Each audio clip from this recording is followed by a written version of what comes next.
Hello बच्चों, कैसे हो आप लोग। उम्मीद करता हूं सब लोग बहुत बढ़िया रहोगे। दोस्तों बहुत बहुत स्वागत है आप सभी लोगों का जीएसटी फास्ट ट्रैक बैच की नेक्स्ट क्लास के अंदर। और बच्चों आज हम जो टॉपिक स्टार्ट करने जा रहे हैं जिसका नाम है composition scheme. Composition scheme. Sir ये कॉम्पोजिशन स्कीम कौन सा चैप्टर है? ये कॉम्पोजिशन स्कीम कौन सा चैप्टर है? मॉड्यूल में तो दिया नहीं हुआ, दिया हुआ है बेटा। आपका जो आईसीएआई का स्टडी मटेरियल है, आईसीएआई के स्टडी मटेरियल में आपको एक चैप्टर मिलेगा चार्ज अंडर जीएसटी। ये जो चार्ज अंडर जीएसटी वाला चैप्टर है ये आपका दो पार्ट्स में डिवाइडेड है। एक चार्ज अंडर जीएसटी के अंदर हम लोग पढ़ेंगे रिवर्स चार्ज अंडर जीएसटी और एक हम लोग पढ़ेंगे कॉम्पोजिशन स्कीम। दो टॉपिक हमको पढ़ने होते हैं।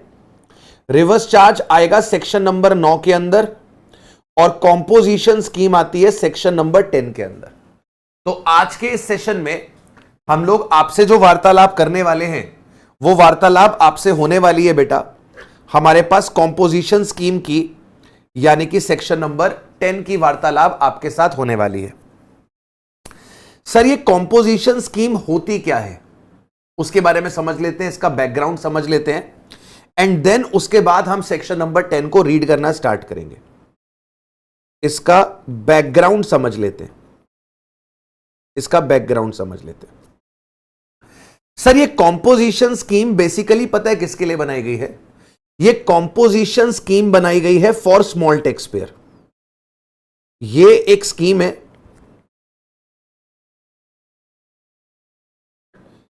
ये स्कीम बनाई गई है टैक्स पेयर के लिए। कौन से टैक्स पेयर के लिए? Small tax pair.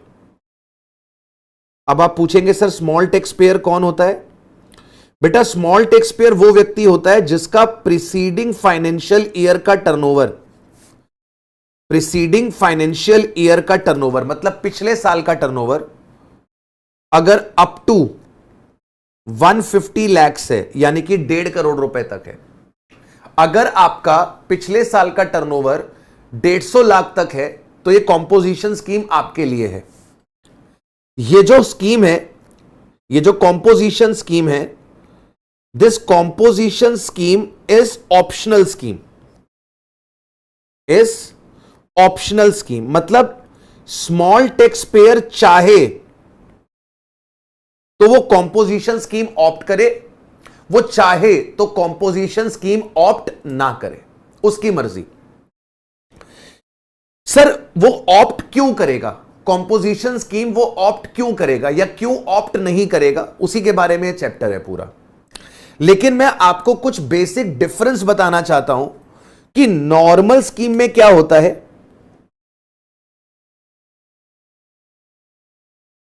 और कॉम्पोजिशन स्कीम में क्या होता है। इन दोनों में कुछ फर्क आपको पता चले तो आपको समझेगा कि यह स्कीम क्यों लाई गई, इसके क्या फायदे हैं। नॉर्मल स्कीम में और कॉम्पोजिशन स्कीम में फर्क क्या है? बेटा नॉर्मल स्कीम के अंदर आपकी कंप्लायंसेस ज्यादा है और कॉम्पोजिशन स्कीम के अंदर आपकी जो कंप्लायंसेस है वो कम है। यहां पर आपकी जो कंप्लायंसेस है नॉर्मल स्कीम के अंदर वो ज्यादा है,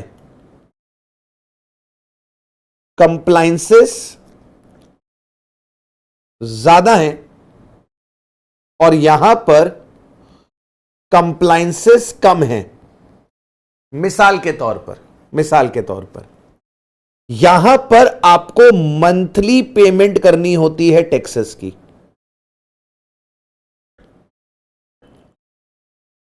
जबकि यहां पर आपको क्वार्टरली पेमेंट करनी होती है टैक्सेस की।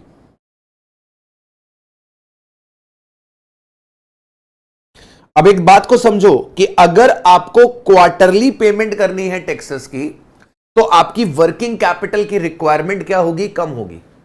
लेकिन अगर आपको मंथली पेमेंट ऑफ टैक्स करना है तो आपको वर्किंग कैपिटल की रिक्वायरमेंट ज्यादा होगी। मंथली पेमेंट में आपको पता है पेमेंट कब होती है? Up to 20th of next month.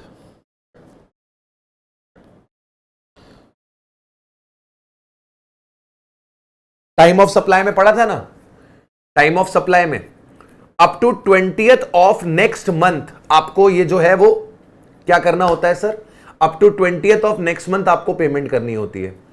जबकि आपके पास कॉम्पोजिशन के अंदर आपको पेमेंट करनी होती है up to 18th of the month succeeding the quarter, up to 18th of the month succeeding the quarter. मतलब जैसे आपके पास अप्रैल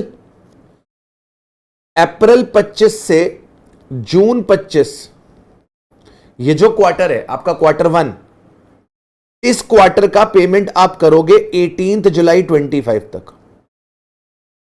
आपका जो क्वार्टर 2 है जुलाई 25 से अक्टूबर 25, सॉरी सितंबर 25, इसका पेमेंट आप कब तक करोगे 18 अक्टूबर 25। तो जब आपका क्वार्टर एंड होता है, क्वार्टर एंड से 18 दिन के अंदर आपको पेमेंट करनी होती है। तो ये आपको एक पहला डिफरेंस दिखाई दिया, ये आपको एक पहला डिफरेंस दिखाई दिया कि सर आपके पास कॉम्पोजिशन के अंदर क्वार्टरली पेमेंट होती है टैक्सेस की, वेयर एज नॉर्मल स्कीम के अंदर आपके पास मंथली पेमेंट हो रही होती है टैक्सेस की। इसके बाद दूसरा देखो, यहां पर आपको मंथली रिटर्न्स फाइल करनी होती है। यहां पर आपको मंथली रिटर्न्स फाइल करनी होती हैं, लेकिन यहां पर आपको क्वार्टरली रिटर्न्स फाइल करनी होती हैं। क्वार्टरली भी नहीं, यहां पर एनुअली रिटर्न फाइल होती है, साल की एक रिटर्न। यहां पर एक सिंगल रिटर्न फाइल होती है फॉर होल फाइनेंशियल ईयर।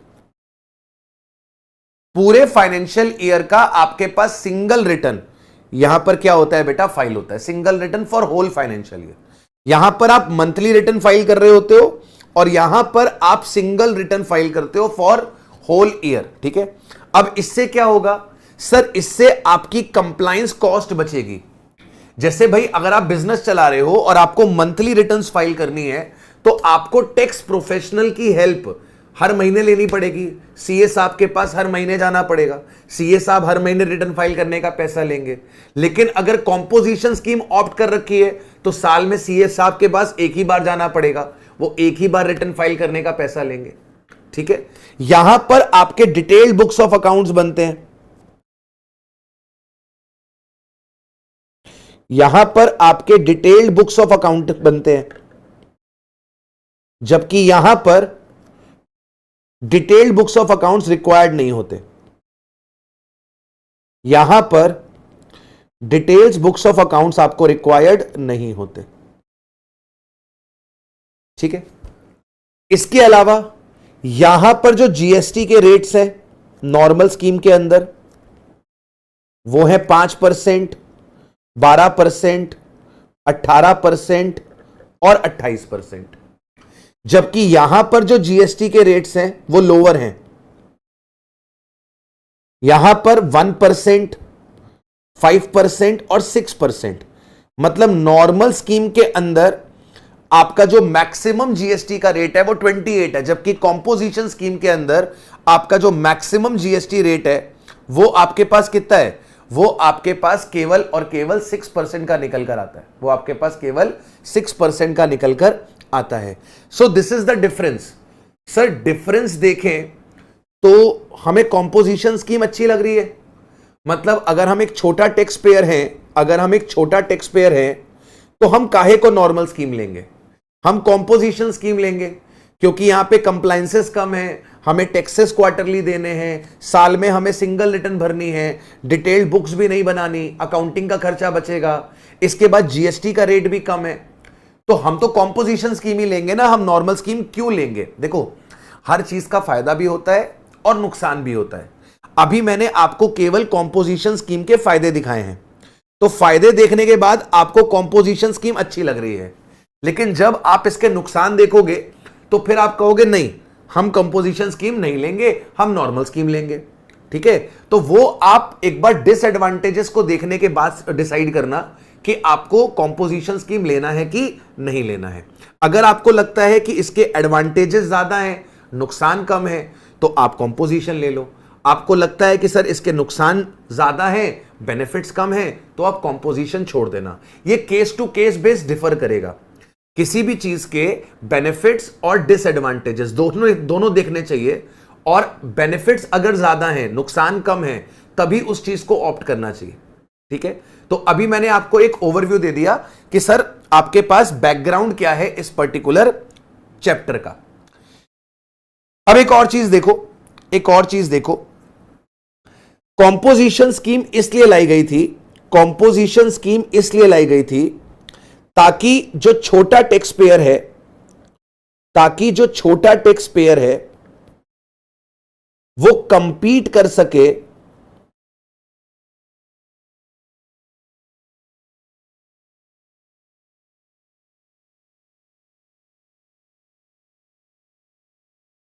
जो बिग प्लेयर्स हैं उनसे, उनसे क्या कर सके, उनसे कंपीट कर सके। कॉम्पोजिशन स्कीम लाने का पर्पस क्या था? कॉम्पोजिशन स्कीम लाने का पर्पस था कि जो छोटे टैक्स पेयर्स हैं, गवर्नमेंट इनको क्या देना चाहती है सर? गवर्नमेंट इनको प्रोटेक्शन देना चाहती है, इनको एक लेवल प्लेइंग फील्ड देना चाहती है कि मार्केट के अंदर केवल बड़े प्लेयर्स ही ना रह जाए, मार्केट के अंदर छोटे टैक्स पेयर्स भी हों। इसके लिए गवर्नमेंट कॉम्पोजिशन स्कीम लाई थी। अब कैसे छोटा टैक्स पेयर फायदा उठाएगा वो समझना, कैसे एक छोटा टैक्स पेयर फायदा उठाएगा ये समझना। मान के चलो बेटा अगर कॉम्पोजिशन स्कीम नहीं है, मान के चलो कॉम्पोजिशन स्कीम नहीं है, if there is no composition scheme, अगर कॉम्पोजिशन स्कीम नहीं है तो क्या होगा? मान लो मैं शर्ट्स का व्यापारी हूं, ठीक है, मान लो मैं शर्ट्स का व्यापारी हूं, मिस्टर जे एक स्मॉल ट्रेडर है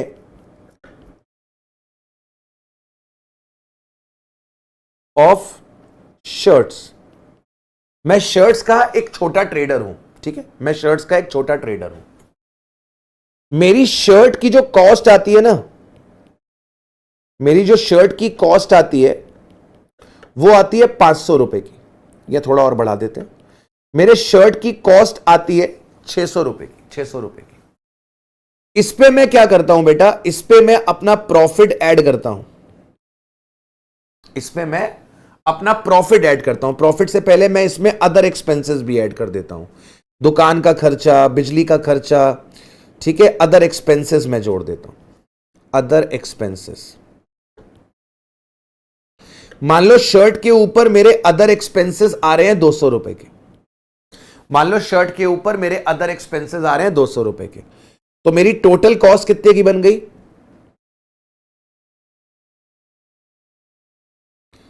मेरी टोटल कॉस्ट 800 रुपए की बन गई। मैंने इस 800 रुपए में अपना प्रॉफिट ऐड किया, मान लो 200 रुपए का। सेल वैल्यू कितने की आ गई? सर सेल वैल्यू आ गई शर्ट की 1000 रुपए की।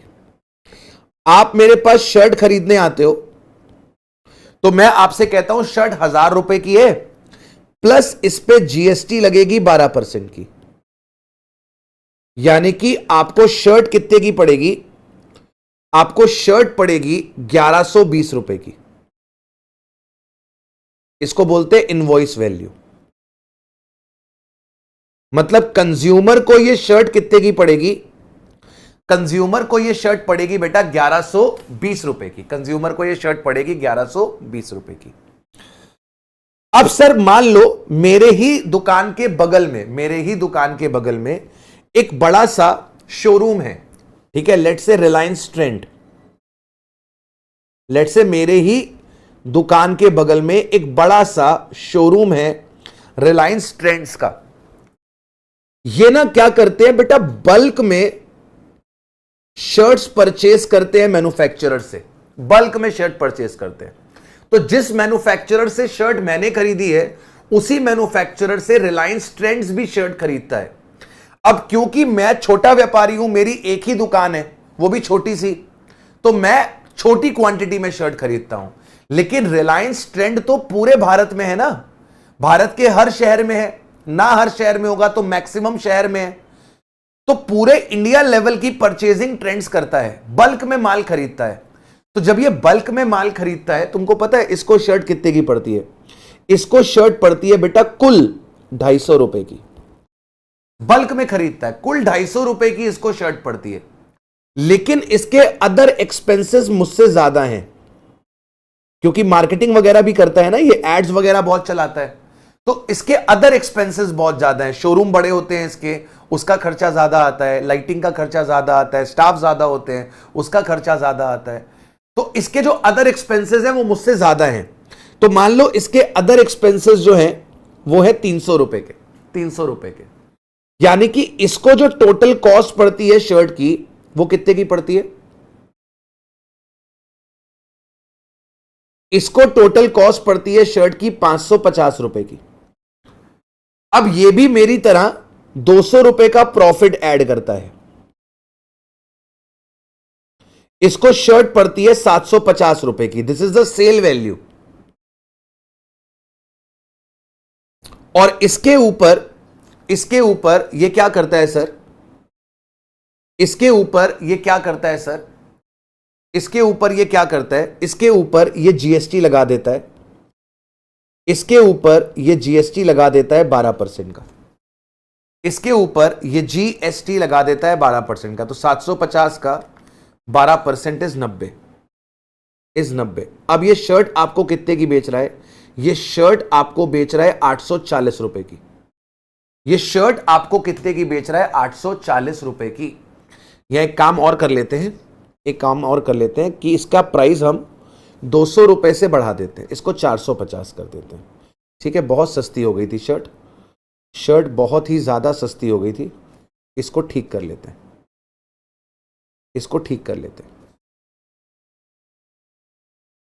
ठीक है। चलिए, ये आपके पास टोटल कॉस्ट आ जाएगी 750।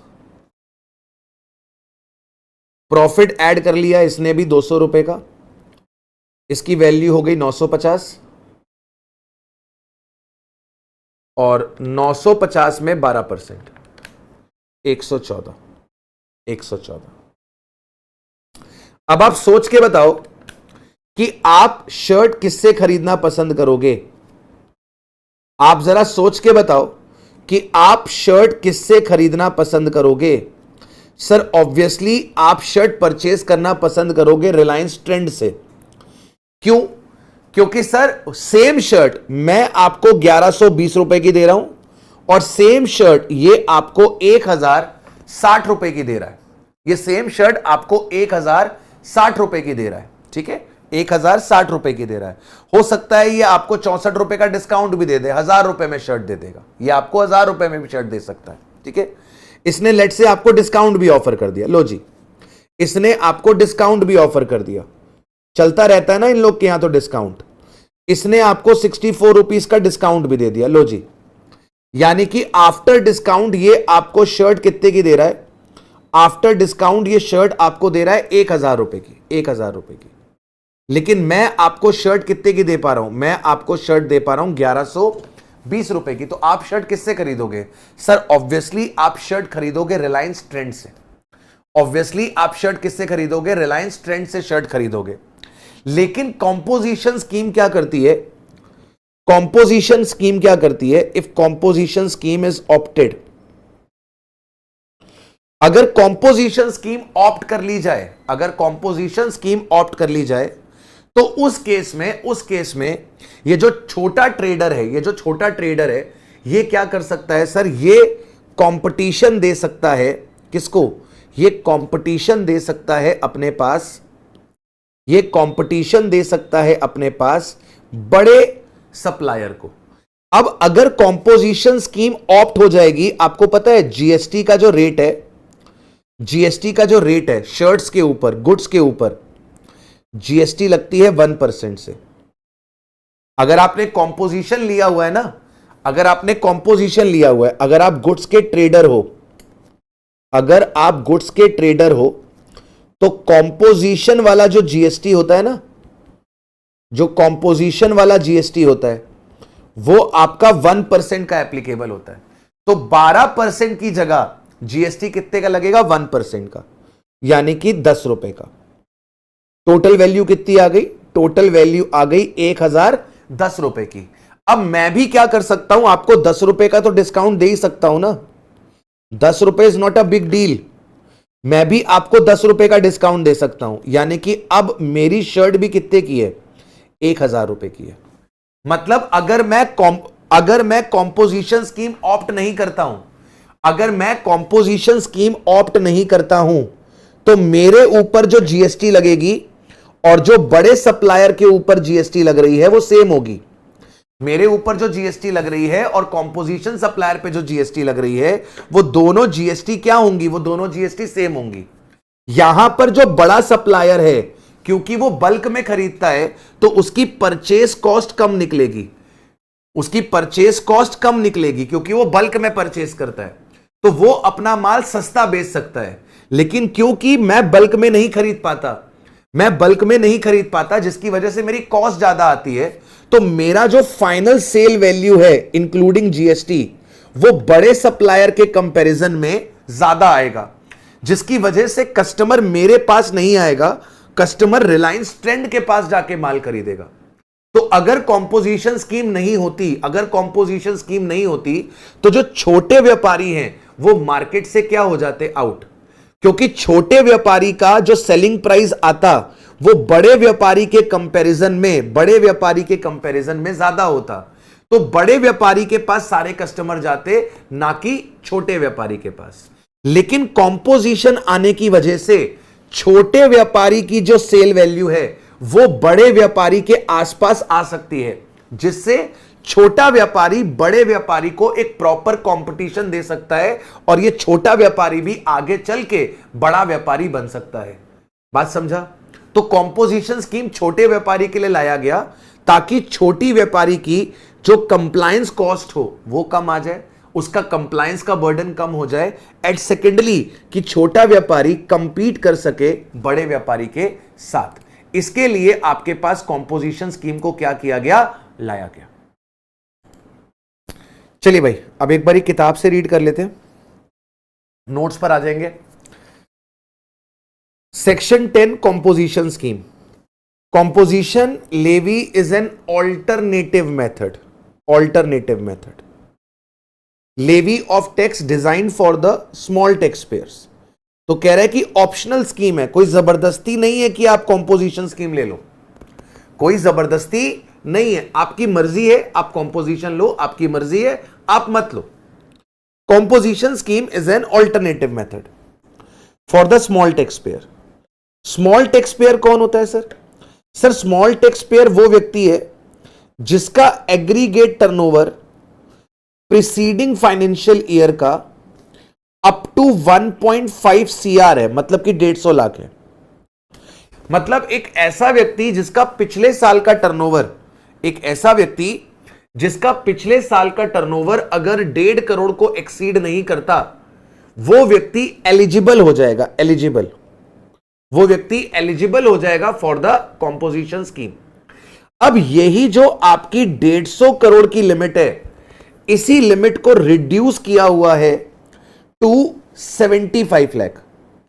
However, the threshold limit is 75 lakh in respect of 8 special category states, namely NASTA M3. तो NASTA M3 के अंदर ये 8 स्टेट्स के अंदर 150 लाख की जगह 75 लाख की लिमिट है। सर ऐसा क्यों है? तो ऐसा इसलिए है क्योंकि हर एक स्टेट ने अपना कॉम्पोजिशन का जो थ्रेशोल्ड है वो चूज किया है। तो सभी स्टेट्स जो हैं वो 150 लाख पे एग्री करे, लेकिन आपके पास NASTA M3 ने इन 8 स्टेट्स ने 75 लाख रुपीस को ऑप्ट किया। अब NASTA M3 में कौन कौन आता है?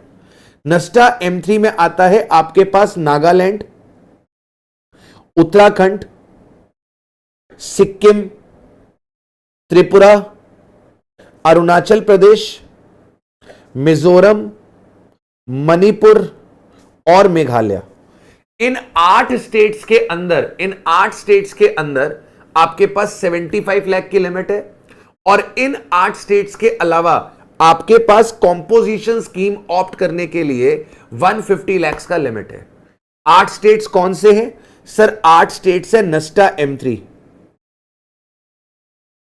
8 स्टेट्स है नस्टा M3, और नस्टा M3 में कौन कौन आ गया? नागालैंड आ गई, उत्तराखंड आ गया, सिक्किम आ गया, त्रिपुरा आ गया, अरुणाचल प्रदेश आ गया, और आपका मिजोरम, मणिपुर और आपका मेघालय।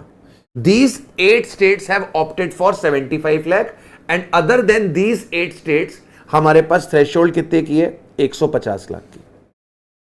ये थ्रेशोल्ड किस चीज की है? एग्रीगेट टर्नओवर की। एग्रीगेट कौन सा? पिछले फाइनेंशियल ईयर का। तो पिछले फाइनेंशियल ईयर का अगर आपका टर्नओवर 150 लाख है और नस्टा M3 में 75 लाख है, तो उस केस में आप एलिजिबल हो जाते हो फॉर द कॉम्पोजिशन स्कीम। आप एलिजिबल हो जाते हो for the composition scheme. Section 10(1) and 2 composition scheme for goods and restaurant services. Initially, the scheme was designed to benefit the small traders, manufacturers, and the restaurant service provider.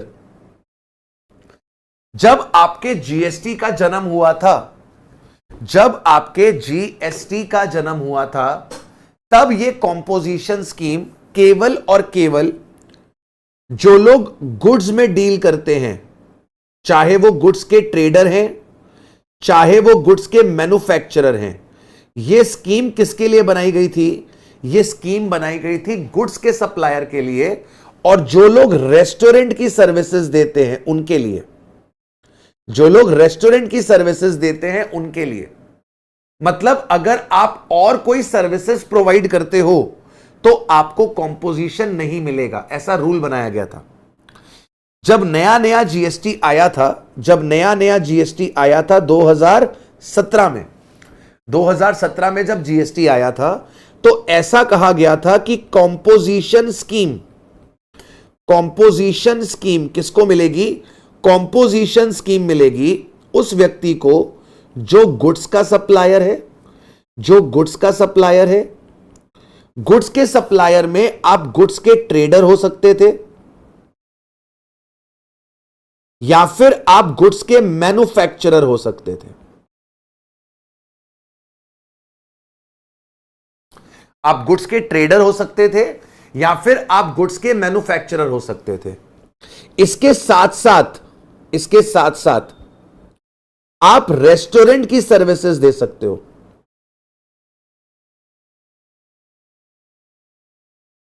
तो basically 2 लोगों के लिए composition scheme आई थी, goods के supplier के लिए और restaurant की सर्विसेज के लिए। इन 2 लोगों के लिए आपके पास कॉम्पोजिशन स्कीम आई थी। अगर आप अदर सप्लायर हो या अदर सर्विस प्रोवाइडर हो, जैसे आप लेट्स से आप एसी रिपेयर का काम करते हो, लेट्स से आप चार्टर्ड अकाउंटेंट हो, लेट्स से आप इंटीरियर डेकोरेटर हो, एक्सेट्रा, इनके लिए कॉम्पोजिशन स्कीम अवेलेबल नहीं थी। इनके लिए कॉम्पोजिशन स्कीम अवेलेबल नहीं थी। इनके लिए कॉम्पोजिशन स्कीम अवेलेबल नहीं थी। बात समझ में आ रहा है क्या? अगर आप अदर सर्विस प्रोवाइडर हो तो उस केस में आपको कॉम्पोजिशन स्कीम नहीं मिलेगा। अच्छा, अगर आप केवल गुड्स के सप्लायर हो या फिर आप गुड्स के साथ साथ रेस्टोरेंट की सर्विसेज भी देते हो,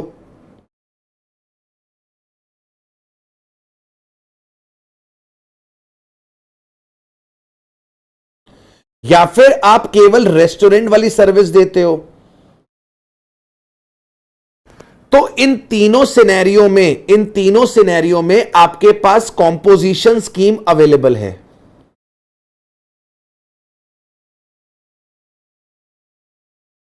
लेकिन अगर आप गुड्स के साथ साथ अदर सर्विस देते हो, या फिर आप रेस्टोरेंट के साथ साथ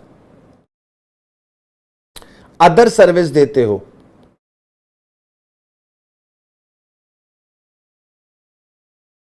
या फिर आप गुड्स का, रेस्टोरेंट का, या फिर अदर सर्विसेज देते हो, या फिर आप सिर्फ अदर सर्विसेज ही देते हो, तो यहां पर आपके पास कॉम्पोजिशन स्कीम अवेलेबल नहीं थी। बात समझ में आ रही है? बात समझ में आ रही है? तो अगर आप केवल गुड्स सप्लाई करते हो, या फिर गुड्स के साथ साथ आप रेस्टोरेंट की सर्विसेज भी देते हो, या आप केवल रेस्टोरेंट की सर्विसेज देते हो, तो इस केस में आपको कॉम्पोजिशन मिल जाएगा, कोई टेंशन वाली बात नहीं है। लेकिन अगर आप अदर सर्विसेज भी देते हो, गुड्स के साथ आप सीए का काम भी करते हो, लेट्स से मैं प्रैक्टिस भी करता हूं और मेरा लेट्स से शर्ट्स का बिजनेस भी है, या मेरा रेस्टोरेंट भी है और मैं प्रैक्टिस भी करता हूं, या मेरा शर्ट्स का भी धंधा है, रेस्टोरेंट का भी धंधा है और मैं प्रैक्टिस भी करता हूं, या मैं सिर्फ प्रैक्टिस करता हूं, तो ऐसे केसेस में मेरे पास कॉम्पोजिशन अवेलेबल नहीं है। ऐसा इनिशियली हुआ था। इनिशियली 2017 में जब नया नया जीएसटी आया था, इनिशियली 2017 में जब नया नया जीएसटी आया था, तब ऐसा था। अब इस चीज को लेकर बड़ी सारी प्रॉब्लम हो रही थी। क्या प्रॉब्लम हो रही थी सर? प्रॉब्लम यह हो रही थी कि बहुत सारे गुड्स के सप्लायर छोटी मोटी सर्विसेज भी देते हैं। जैसे अगर आपका इलेक्ट्रॉनिक्स का धंधा है, तो हो सकता है आप इलेक्ट्रॉनिक्स के साथ रिपेयरिंग की भी सर्विस देते हो। भाई आप टीवी वगैरह बेचते भी हो और आप टीवी वगैरह रिपेयर भी करवा लेते हो। या फिर आपका रेस्टोरेंट का धंधा है, ये मेन धंधा है,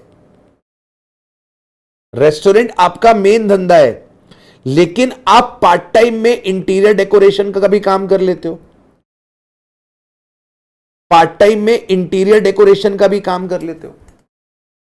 तो ऐसे केसेस में आपको कॉम्पोजिशन स्कीम नहीं मिल रहा था। लेकिन सरकार को आपका दर्द दिखाई दिया, आपकी पीड़ा समझ में आई, तो सरकार ने आगे चलकर क्या किया बेटा? सरकार ने आगे चलकर कह दिया, सब्सीक्वेंटली suppliers availing the composition scheme were permitted to supply other services also up to the higher of following। कह रहा है कि सब्सिक्वेंटली आगे चल के जिन सप्लायर्स ने कॉम्पोजिशन स्कीम ली है उनको परमिट कर दिया गया कि आप अदर सर्विसेज भी दे सकते हो, लेकिन up to the higher of following limit बना दी गई, उस लिमिट से ज्यादा नहीं दे सकते। अब लिमिट क्या है? लिमिट है आपके पास 10% of the turnover in the state or the union territory in the preceding financial year. 10% of turnover in the state, या फिर 5 लाख रुपए विच एवर इज हायर। अब बाबू एक चीज देखना, क्या लिखा हुआ है? 10% of the turnover in the state. Turnover in the state के टर्नओवर का 10%, या फिर 5 लाख रुपए, दोनों में जो भी आपके पास क्या है? दोनों में जो भी आपके पास हायर है। तो जैसे मान लो मेरा मुंबई के अंदर और मेरा लेट्स से नोएडा के अंदर। मुंबई कहां आता है? मुंबई आता है आपका महाराष्ट्र, और नोएडा आपका आता है उत्तर प्रदेश के अंदर, यूपी के अंदर। अभी प्लीज केस को समझना, प्लीज जरा केस को समझना। मान लो मैं फर्नीचर का सप्लायर हूं और मेरे फर्नीचर का टर्नओवर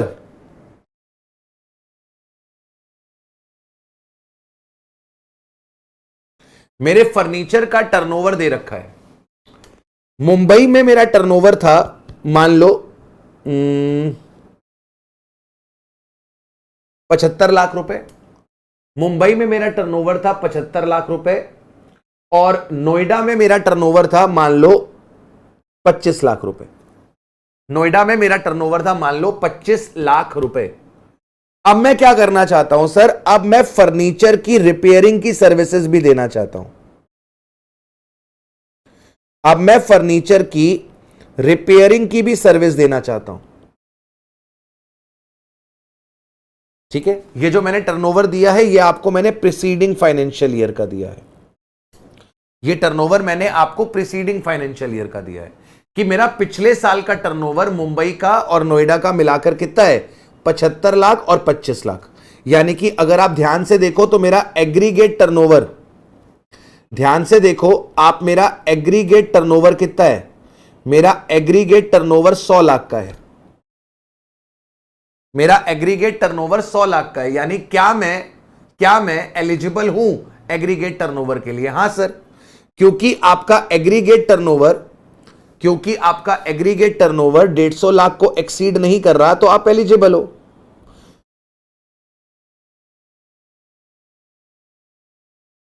एस मेरा एग्रीगेट टर्नओवर एक्सीड नहीं कर रहा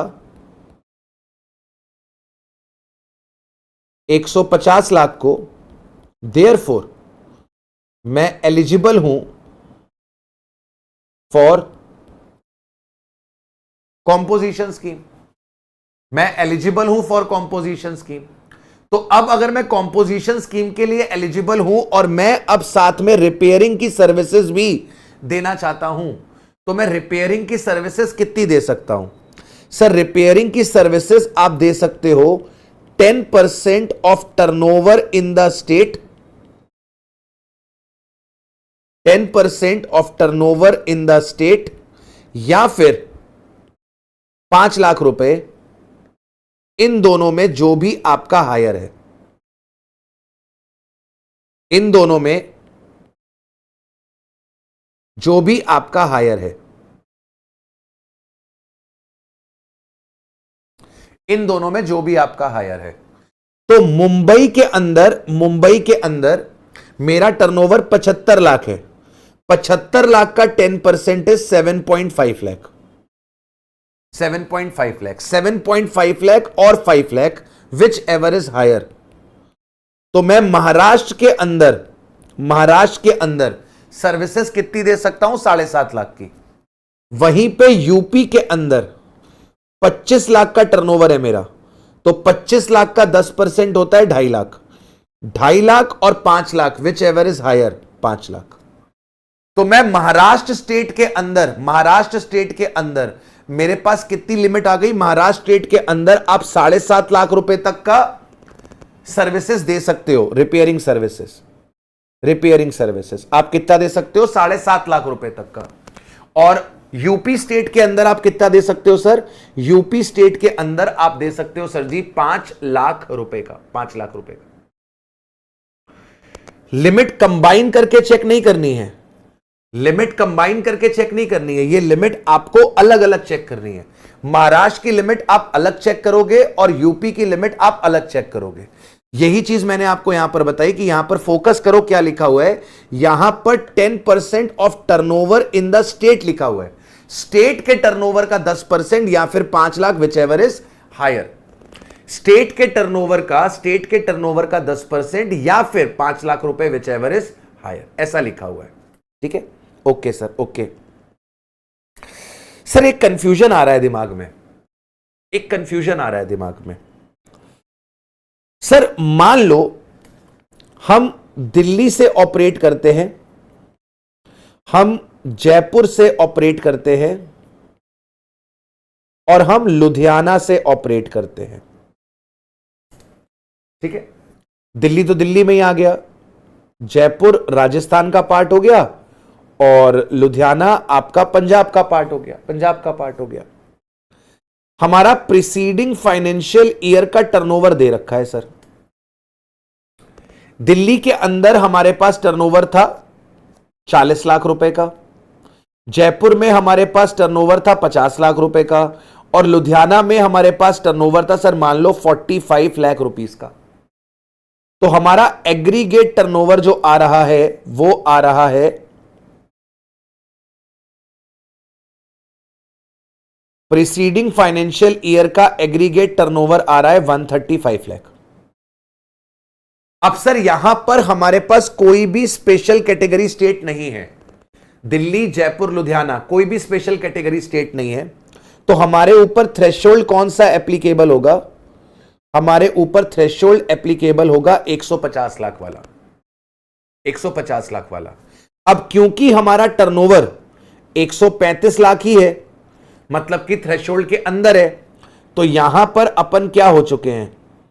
यहां पर अपन एलिजिबल हो चुके हैं फॉर द कॉम्पोजिशन स्कीम। यहां पर हम क्या हो चुके हैं? एलिजिबल हो चुके हैं फॉर द कॉम्पोजिशन स्कीम।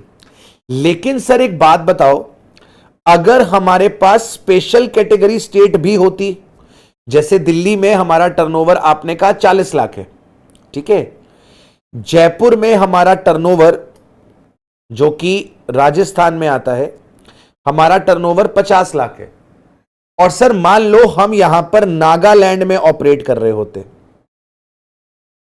हम यहां पे नागालैंड में ऑपरेट कर रहे होते, और नागालैंड में हमारे पास सर मान लो 20 लाख का टर्नओवर है, तो अब हमारा एग्रीगेट टर्नओवर कितना हो गया? अब हमारा एग्रीगेट टर्नओवर कितना हो गया? हमारा एग्रीगेट टर्नओवर हो गया 40, 50, 90, 90 और 20, हमारा एग्रीगेट टर्नओवर हो गया 110 लाख। सर क्या अब हमारे पास थ्रेशोल्ड लिमिट, क्या अब हमारे पास थ्रेशोल्ड लिमिट 150 लाख वाला लगेगा कि हमारे पास थ्रेशोल्ड लिमिट 75 लाख वाला लगेगा? क्योंकि नागालैंड हमारे पास क्या है? नागालैंड हमारे पास स्पेशल कैटेगरी स्टेट है।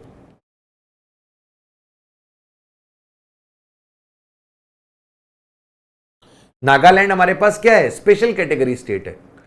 तो ऐसे केस में हमारे पास 150 लाख का थ्रेशोल्ड लगेगा कि 75 लाख का थ्रेशोल्ड लगेगा? तो 150 लाख का थ्रेशोल्ड एप्लीकेबल नहीं होगा हमारे ऊपर, 150 लाख का थ्रेशोल्ड एप्लीकेबल नहीं होगा हमारे ऊपर। थ्रेशोल्ड एप्लीकेबल होगा कितने का? 75 लाख रुपीस का। हमारे ऊपर थ्रेशोल्ड एप्लीकेबल होगा 75 लाख रुपीस का। अब क्योंकि हमारा टर्नओवर 75 लाख को एक्सीड कर रहा है, हमारी जो थ्रेशोल्ड है वो एक्सीड हो रही है,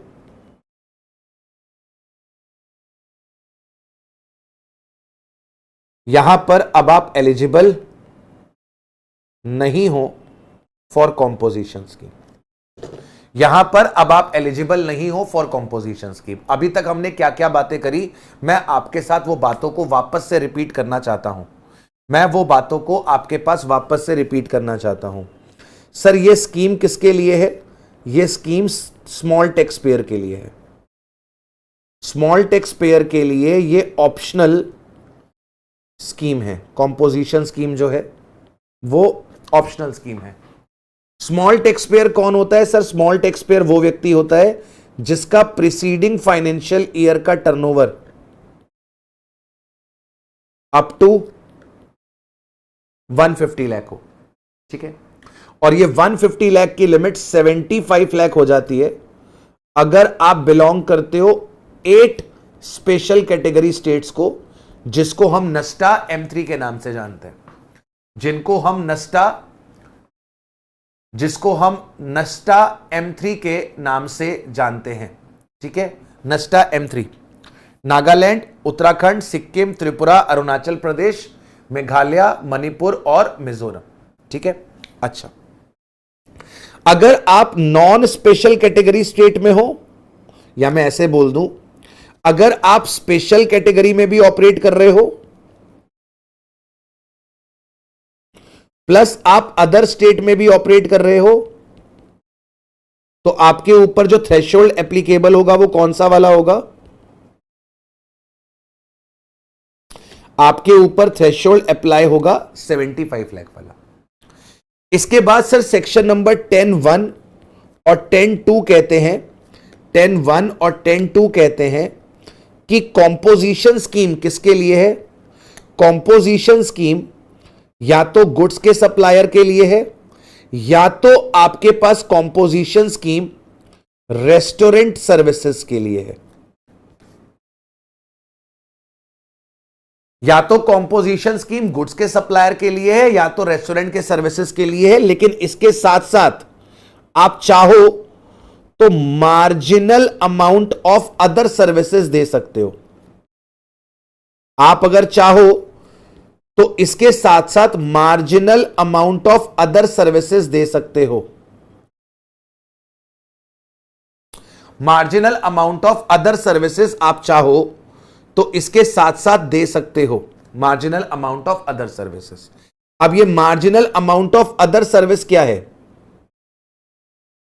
marginal amount of other service क्या है?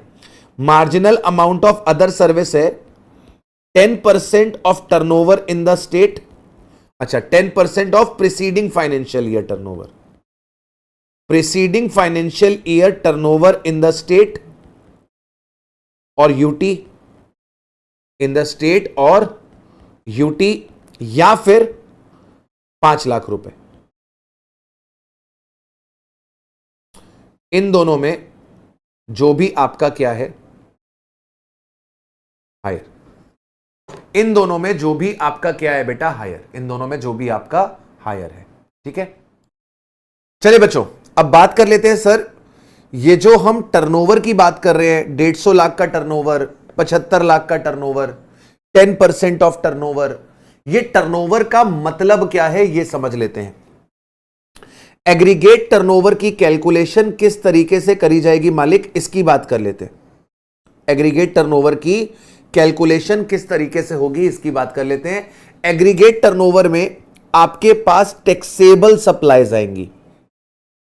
एग्रीगेट टर्नओवर में आपके पास टैक्सेबल सप्लाई आएंगी, मतलब आपकी वो आउटवर्ड सप्लाई, आपकी वो आउटवर्ड सप्लाई जिसके ऊपर जीएसटी लेवी होता है, जिसके ऊपर जीएसटी लेवी होता है, चाहे तो एफसीएम के अंदर चाहे तो आरसीएम के अंदर, कोई फर्क नहीं पड़ता। आपने जो सप्लाई करी है, आपने जो सप्लाई करी है, अगर वो सप्लाई पे जीएसटी लगती है, चाहे फॉरवर्ड चार्ज में आप कस्टमर से जीएसटी कलेक्ट करके गवर्नमेंट को देते हो, या फिर रिवर्स चार्ज में, यानी कि रिसिपिएंट डायरेक्टली जीएसटी पे करता है, दोनों ही केसेस में अगर आपकी आउटवर्ड सप्लाई के ऊपर जीएसटी लेवी हो रही है तो सरकार इसे टैक्सेबल सप्लाई बोलती है, और टैक्सेबल सप्लाई आपके एग्रीगेट टर्नओवर का पार्ट बनेगी।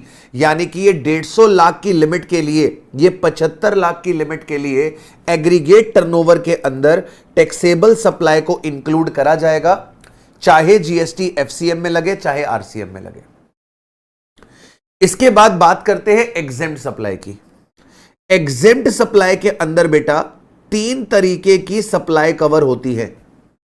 एग्जेम्प्ट सप्लाई के अंदर 3 तरीके की सप्लाई कवर होती है। एक, इसके अंदर आती है आपकी नील रेटेड सप्लाई, एक इसके अंदर आती है आपकी nil rated supply. Nil rated supply क्या होती है सर? नील रेटेड सप्लाई होती है जिसका जीएसटी का रेट नील हो, जिसका जीएसटी का रेट नील हो। दूसरा, आपके एग्जेम्प्ट सप्लाई के अंदर इंक्लूड करा जाता है non taxable supply. Non taxable supply, non taxable supply क्या होती है सर? नॉन टैक्सेबल सप्लाई वो सप्लाई जिनके ऊपर जीएसटी लगता ही नहीं है। नॉन टैक्सेबल सप्लाई वो सप्लाई जिनके ऊपर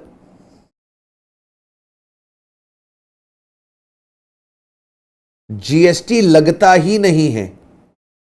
जिनके ऊपर जीएसटी लगता ही नहीं है। एग्जाम्पल के तौर पर एचपी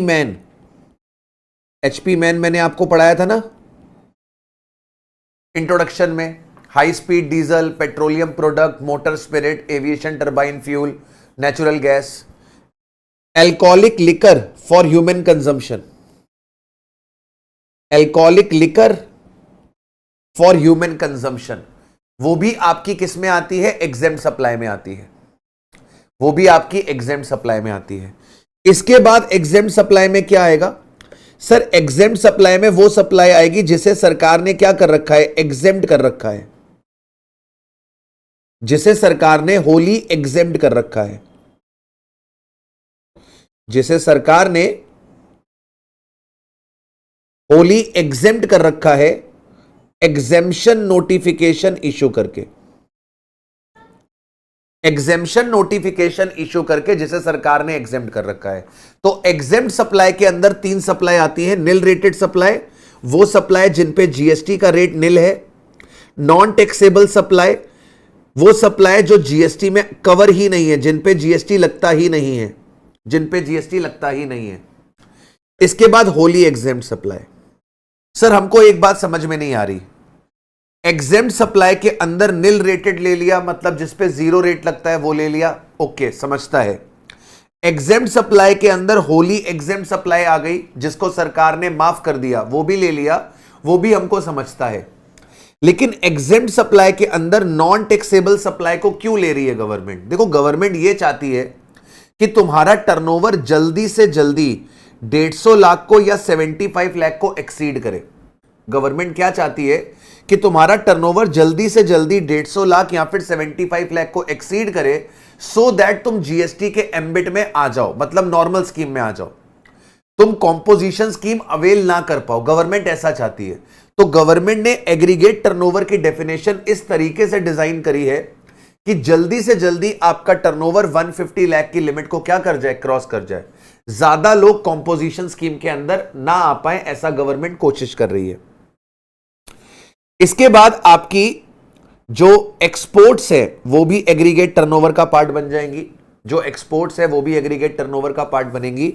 और जो आपने इंटर स्टेट सप्लाई करी है, जो आपने इंटर स्टेट सप्लाई करी है डिस्टिंक्ट पर्सन को, डिस्टिंक्ट पर्सन कौन होते हैं? वो व्यक्ति जिनका सेम पैन से रजिस्ट्रेशन है, जिनका सेम पैन से रजिस्ट्रेशन है। सप्लाई वाले चैप्टर में पढ़ाया था, जिनका सेम पैन से रजिस्ट्रेशन है उसको बोला गया डिस्टिंक्ट पर्सन। तो एग्रीगेट टर्नओवर के अंदर क्या आएगा? एग्रीगेट टर्नओवर के अंदर टैक्सेबल सप्लाई आ जाएगी, एग्जेम्प्ट सप्लाई आ जाएगी, एक्सपोर्ट आ जाएगा और आपका इंटर स्टेट सप्लाई आ जाएगा। ये 4 चीजें आपके एग्रीगेट टर्नओवर का पार्ट बनेंगी। और सर एग्रीगेट टर्नओवर में क्या नहीं आएगा?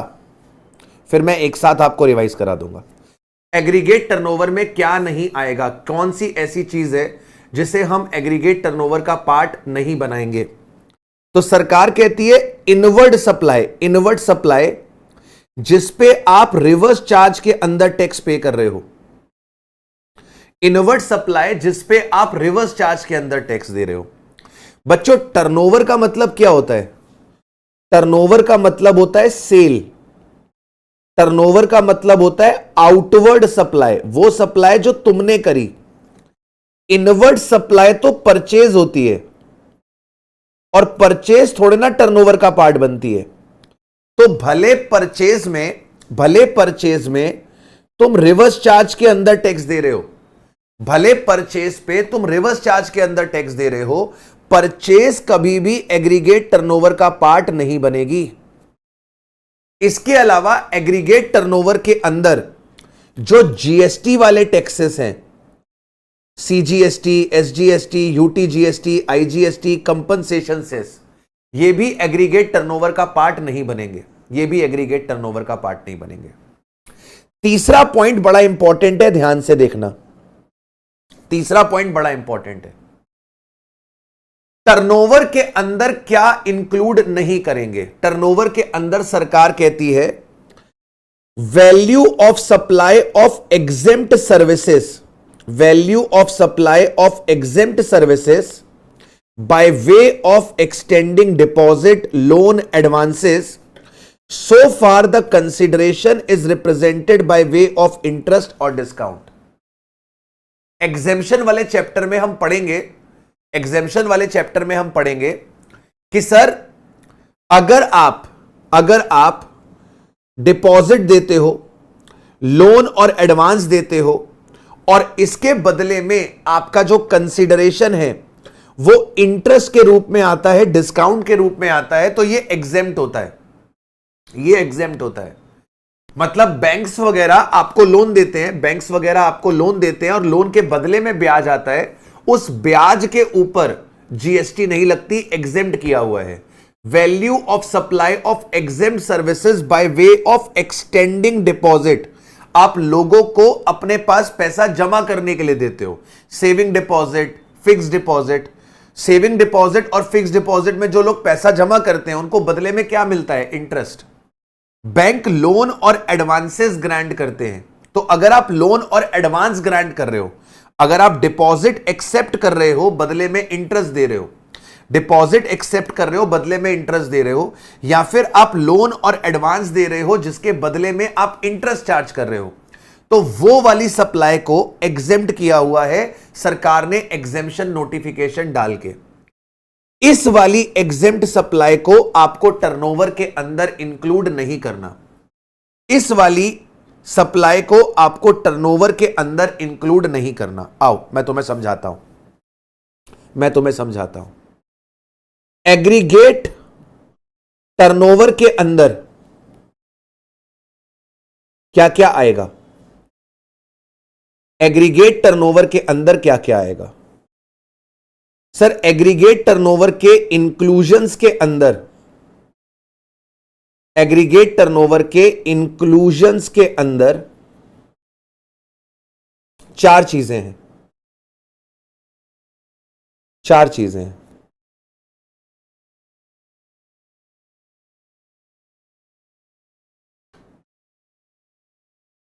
इसके अंदर चार चीजें हैं। सबसे पहला आपकी टैक्सेबल सप्लाई। सबसे पहला आपकी taxable supply, taxable outward supply बोलते हैं। आपकी टैक्सेबल आउटवर्ड सप्लाई, जो सप्लाई आपने करी है, चाहे उस पे एफसीएम से टैक्स लगे, चाहे उस पे आरसीएम से टैक्स लगे, कोई फर्क नहीं पड़ता। इसके बाद आपकी एग्जेम्प्ट सप्लाई, इसके बाद आपकी एग्जेम्प्ट सप्लाई। एग्जेम्प्ट सप्लाई में क्या आता है मालिक? एग्जेम्प्ट सप्लाई में क्या आता है मालिक? सर एग्जेम्प्ट सप्लाई में क्या क्या इंक्लूड करना है, मैं एग्जेम्प्ट सप्लाई के भी इंक्लूजन्स आपको बताता हूं। एग्जेम्प्ट सप्लाई में आपको क्या क्या इंक्लूड करना है? एग्जेम्प्ट सप्लाई में आपको तीन चीजें इंक्लूड करनी है। एक आपकी निल rated supply,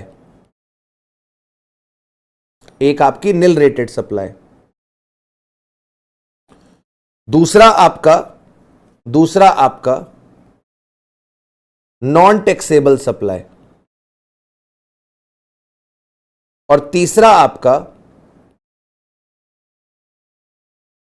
wholly exempt supply.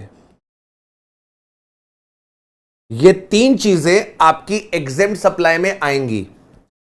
क्या एग्जेम्प्ट सप्लाई में नहीं आएगा? सिर्फ एक चीज आप एग्जेम्प्ट सप्लाई में कवर नहीं करोगे, सारी एग्जेम्प्ट सप्लाई आएंगी। All exempt supply will be cover, except किसको आप एक्सक्लूड करोगे?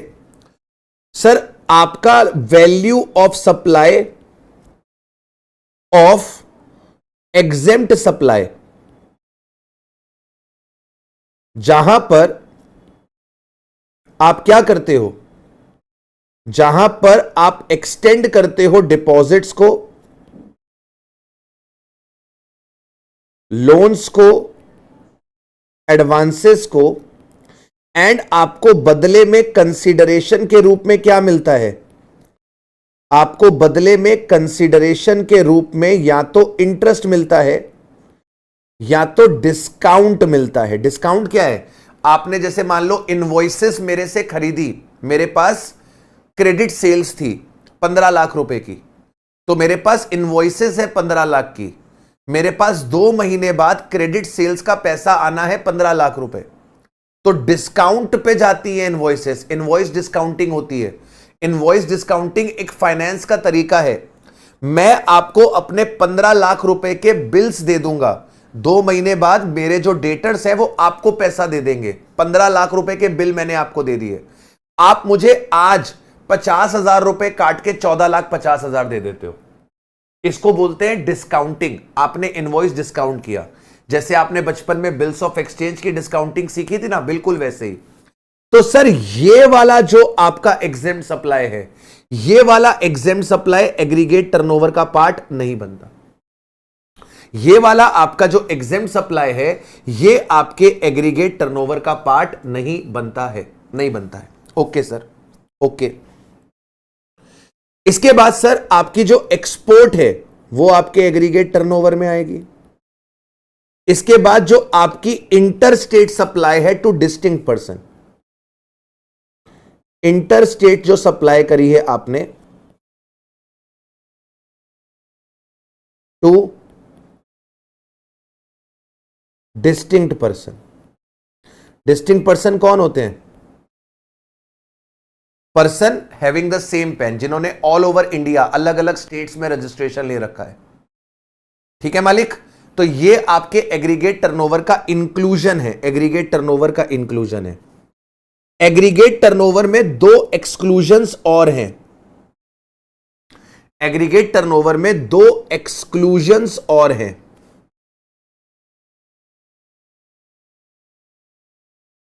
एग्रीगेट टर्नओवर में 2 एक्सक्लूजन्स और हैं। एक आपकी इनवर्ड सप्लाई, जिस पे आप रिवर्स चार्ज मैकेनिज्म से टैक्स दे रहे हो, और दूसरा टैक्सेस अंडर जीएसटी। तो सीजीएसटी, एसजीएसटी, यूटीजीएसटी, आईजीएसटी, ये आपके एग्रीगेट टर्नओवर का पार्ट कभी नहीं बनते। ये आपके एग्रीगेट टर्नओवर का पार्ट कभी नहीं बनते। ये आपके एग्रीगेट टर्नओवर का पार्ट कभी नहीं बनते। ये आपके हमेशा एक्सक्लूजन में कवर कर लिए जाएंगे। ये आपके हमेशा एक्सक्लूजन में कवर कर लिए जाएंगे। आई होप यहां तक बात क्लियर है आपको। हां सर, यहां तक हमें आपकी बात क्लियर है। ओके सर, अब एक बात याद रखना कि एग्रीगेट टर्नओवर जो है वो इंक्लूड करेगा value of supply from 1 April of a financial year up to the date of becoming liable for registration. मतलब क्या है? मतलब क्या है? प्लीज मेरी बात को ध्यान से सुनना। मान लो सर आपने 1 अप्रैल को धंधा स्टार्ट किया, आपने 1 अप्रैल को धंधा स्टार्ट किया पिछले साल आपने 1 अप्रैल को धंधा स्टार्ट किया। यह प्रीसीडिंग फाइनेंशियल ईयर है,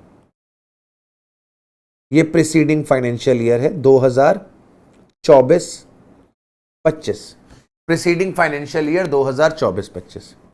पिछले साल आपने 1 अप्रैल 24 को अपना बिजनेस कमेंस कर लिया था। पिछले साल 24-25 में आपने अपना बिजनेस कमेंस कर लिया था 1 अप्रैल 2024 को, 1 अप्रैल 2024 को।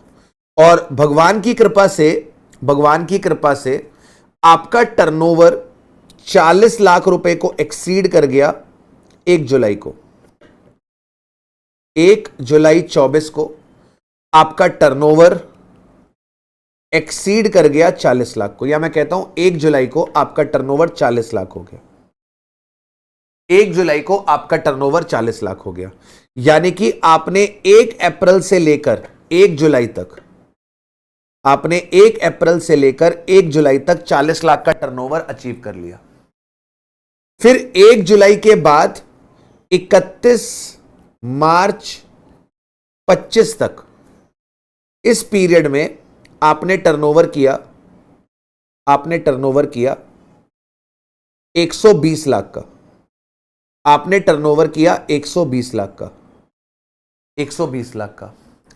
तो सर आपको फाइनेंशियल ईयर 25-26 में कॉम्पोजिशन स्कीम अवेलेबल होगी कि नहीं होगी, आपको यह बताना है। आपको फाइनेंशियल ईयर 25-26 में कॉम्पोजिशन स्कीम मिलेगी कि नहीं मिलेगी, आपको यह बताना है। तो सरकार कहती है कि हमें 25-26 में कॉम्पोजिशन मिलेगा कि नहीं मिलेगा, यह पिछले साल के टर्नओवर पे डिपेंड करता है। और जब पिछले साल का टर्नओवर निकाला जाएगा तो आपने रजिस्ट्रेशन के लिए भले यहां पर अप्लाई किया था, आपने रजिस्ट्रेशन के लिए भले 1 जुलाई को अप्लाई किया था, जब हम एग्रीगेट टर्नओवर निकालेंगे financial year, preceding financial year 24-25 का, तो वो टर्नओवर के अंदर हम 1 अप्रैल से लेकर 31 मार्च तक का टर्नओवर निकालेंगे। मतलब जितने टाइम पीरियड तक आप अनरजिस्टर्ड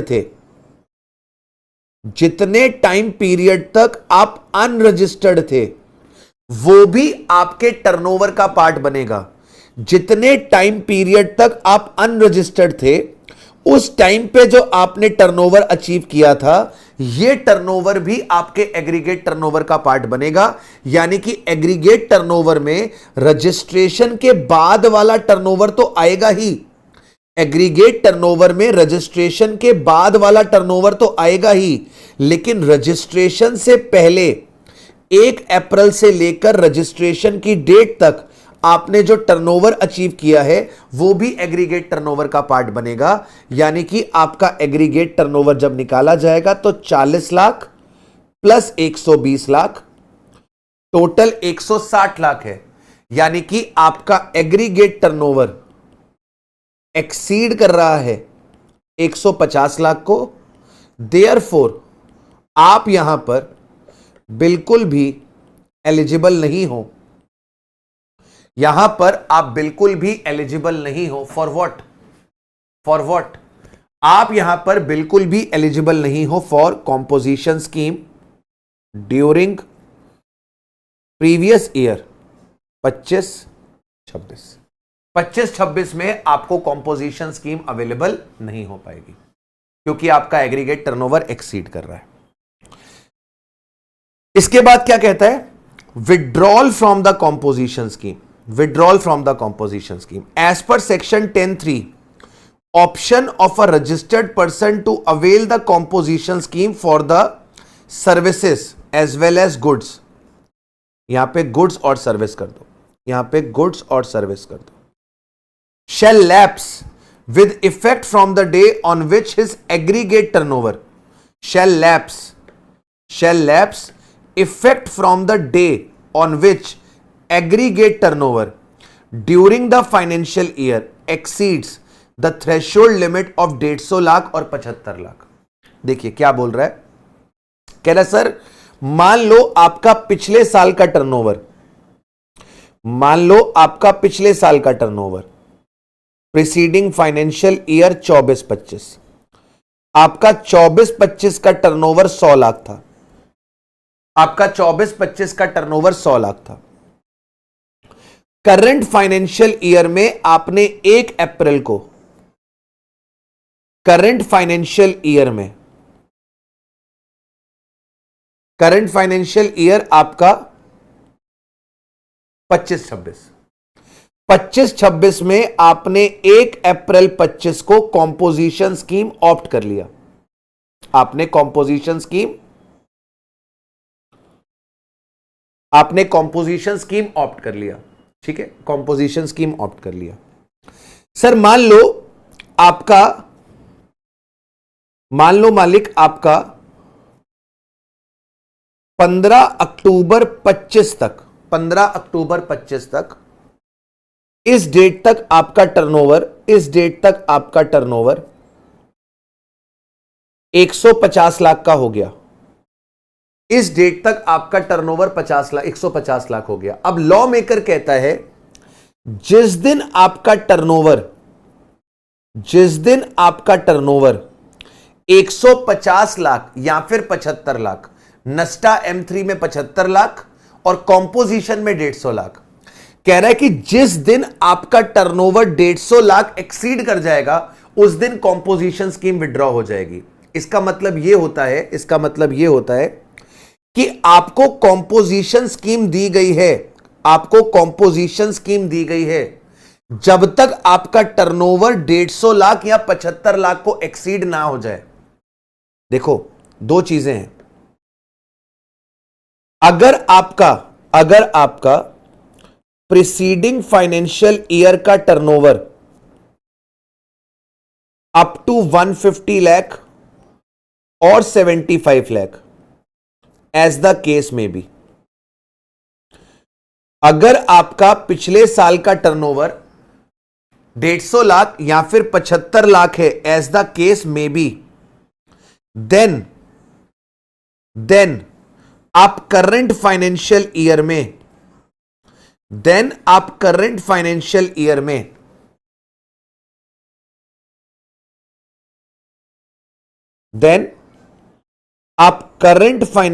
ईयर में ऑप्ट कर सकते हो कॉम्पोजिशन स्कीम।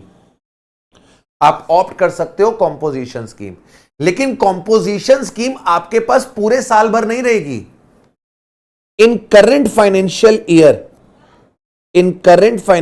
ईयर आपके पास कॉम्पोजिशन स्कीम अवेलेबल है up to the turnover of 150 lakh और 75 लाख, डे ऑन विच आपका टर्नओवर एक्सीड कर जाएगा 150 लाख को या 75 लाख को। जिस दिन आपका टर्नओवर एक्सीड कर जाएगा 150 लाख को या 75 लाख को, उस दिन आपकी कॉम्पोजिशन स्कीम विड्रॉ हो जाएगी। जिस दिन आपका टर्नओवर एक्सीड कर जाएगा 150 लाख को और 75 लाख को, उस दिन आपकी कॉम्पोजिशन स्कीम विड्रॉ हो जाएगी। अब जरा ध्यान से देखो, पिछले साल आपका टर्नओवर 100 लाख था, यानी कि आप एलिजिबल थे कॉम्पोजिशन के लिए। तो आपने क्या किया, आपने 1 अप्रैल को कॉम्पोजिशन स्कीम ऑप्ट कर ली। अब ये कॉम्पोजिशन स्कीम करंट ईयर में आपके पास कब तक रहेगी, जब तक आपका टर्नओवर 150 लाख नहीं हो जाता। जिस दिन आपका टर्नओवर 150 लाख एक्सीड करेगा, 16 अक्टूबर को मैंने 3 बिल काटे, 16 अक्टूबर को मैंने 3 बिल काटे, या मैं ऐसा कह देता हूं कि मान लो 15 अक्टूबर तक मेरा टर्नओवर 149 लाख था, 149 लाख था। 16 अक्टूबर को मैंने 3 बिल काटे, 16 अक्टूबर को मैंने 3 बिल काटे। एक बिल मैंने काटा इनवॉइस नंबर 105, एक काटा इनवॉइस नंबर 106, एक काटा इनवॉइस नंबर 107। यह था बेटा 15,000 रुपए का, यह था बेटा 25,000 रुपए का, और यह था बेटा 80,000 रुपए का, 80,000 रुपए का, 80,000 रुपए का। इसका मतलब 16 अक्टूबर को मेरा एग्रीगेट टर्नओवर कितना हो गया, 16 अक्टूबर को मेरा एग्रीगेट टर्नओवर कितना हो गया। सर, कल तक आपका टर्नओवर 149 लाख था, इसमें आपने 15,000 प्लस 25,000 प्लस 80,000, 1,20,000 रुपए की सेल और कर दी। अब आपका टर्नओवर 16 अक्टूबर को हो गया है सर 150.20 लाख, 1,50,20,000 रुपए का टर्नओवर हो गया। यानी कि 16 अक्टूबर को मेरा टर्नओवर एक्सीड कर गया 150 लाख को।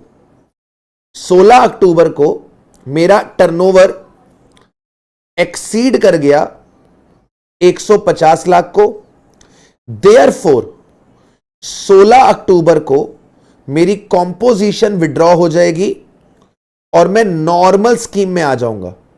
16 अक्टूबर को मैं नॉर्मल स्कीम में आ जाऊंगा।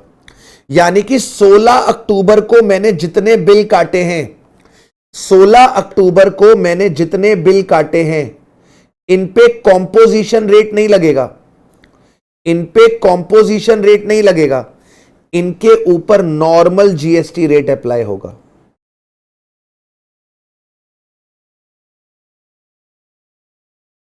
इनके ऊपर नॉर्मल जीएसटी अप्लाई होगी, इनके ऊपर नॉर्मल जीएसटी अप्लाई होगी।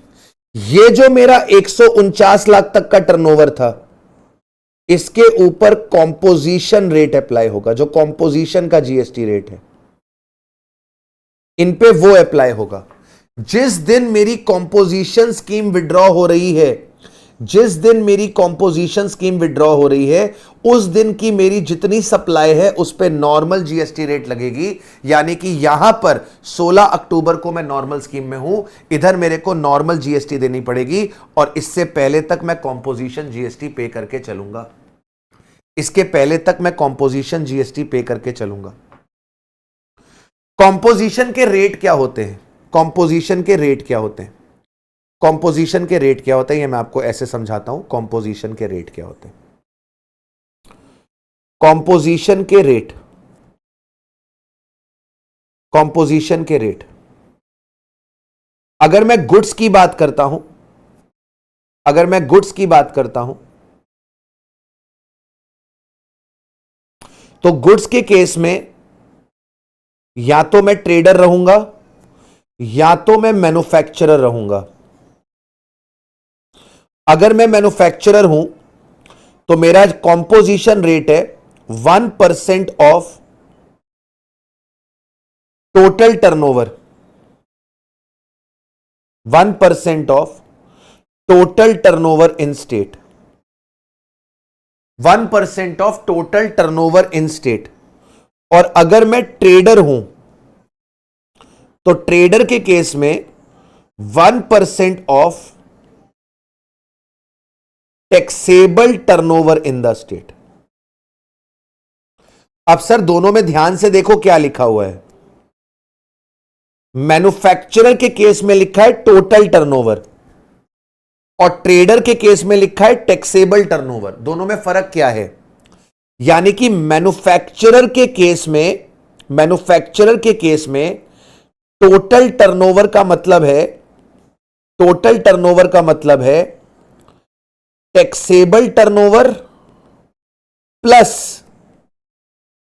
Exempt turnover, total turnover plus exempt turnover. लेकिन ट्रेडर के केस में केवल टैक्सेबल टर्नओवर की बात हो रही है, यहां पर एग्जेम्प्ट टर्नओवर पे जीएसटी एप्लीकेबल नहीं होगी। जैसे मान लो मिस्टर एक्स है, मिस्टर एक्स है, मिस्टर एक्स ने टैक्सेबल सप्लाई करी है,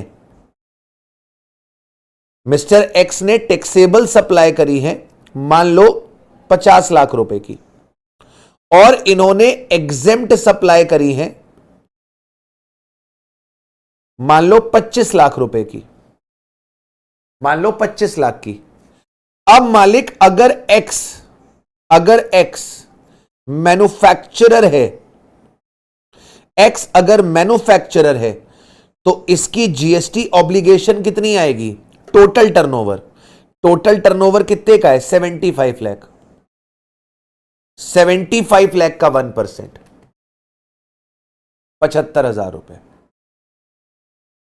वहीं पे अगर एक्स मैन्युफैक्चरर नहीं है, एक्स गुड्स का ट्रेडर है, ट्रेडर, तो ट्रेडर के केस में जीएसटी कितनी आएगी? टैक्सेबल टर्नओवर का 1%, यानी कि 50,000। तो अगर आप मैन्युफैक्चरर हो और आप कॉम्पोजिशन ले लेते हो, अगर आप मैन्युफैक्चरर हो और आप कॉम्पोजिशन ले लेते हो तो आपकी एग्जेम्प्ट सप्लाई भी जीएसटी के दायरे में आ जाएगी, इसके ऊपर भी कॉम्पोजिशन रेट लग जाएगा। लेकिन अगर आप ट्रेडर हो और आप कॉम्पोजिशन स्कीम लेते हो तो ट्रेडर के केस में मालिक क्या हो रहा है? ट्रेडर के केस में क्या हो रहा है? केवल टैक्सेबल टर्नओवर पे ही जीएसटी लग रही है, बाकी पे नहीं लग रही है। अब अगर आप रेस्टोरेंट की सर्विसेज देते हो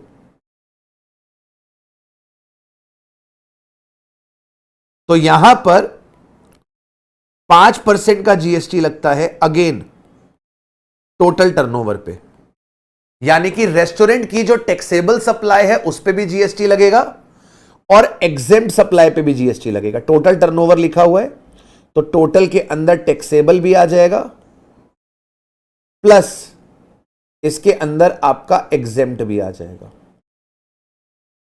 दोनों पॉइंट्स यहां पर आपके कवर अप कर लिए जाएंगे। ठीक है, आइए। मैन्युफैक्चरर हो तो 1% of turnover in the state और यूटी। अगर रेस्टोरेंट की सर्विसेज चला रहे हो 5% of turnover in the state और यूटी। यहां पे टर्नओवर लिखा हुआ है, यहां पे टर्नओवर लिखा हुआ है, टर्नओवर लिखा हुआ है और टर्नओवर में एग्जेम्प्ट टर्नओवर भी इंक्लूड हो जाएगा। और अगर आप एनी अदर सप्लायर हो गुड्स के, यानी किसकी बात कर रहा है, यानी किसकी बात कर रहा है, ट्रेडर की बात कर रहा है। अगर आप ट्रेडर हो तो उस केस में आपको केवल टैक्सेबल टर्नओवर पे ही जीएसटी देनी पड़ेगी। अदर देन टैक्सेबल टर्नओवर आपके पास जीएसटी एप्लीकेबल नहीं किया जाएगा। बाकी के ऊपर आपके ऊपर जीएसटी एप्लीकेबल नहीं किया जाएगा।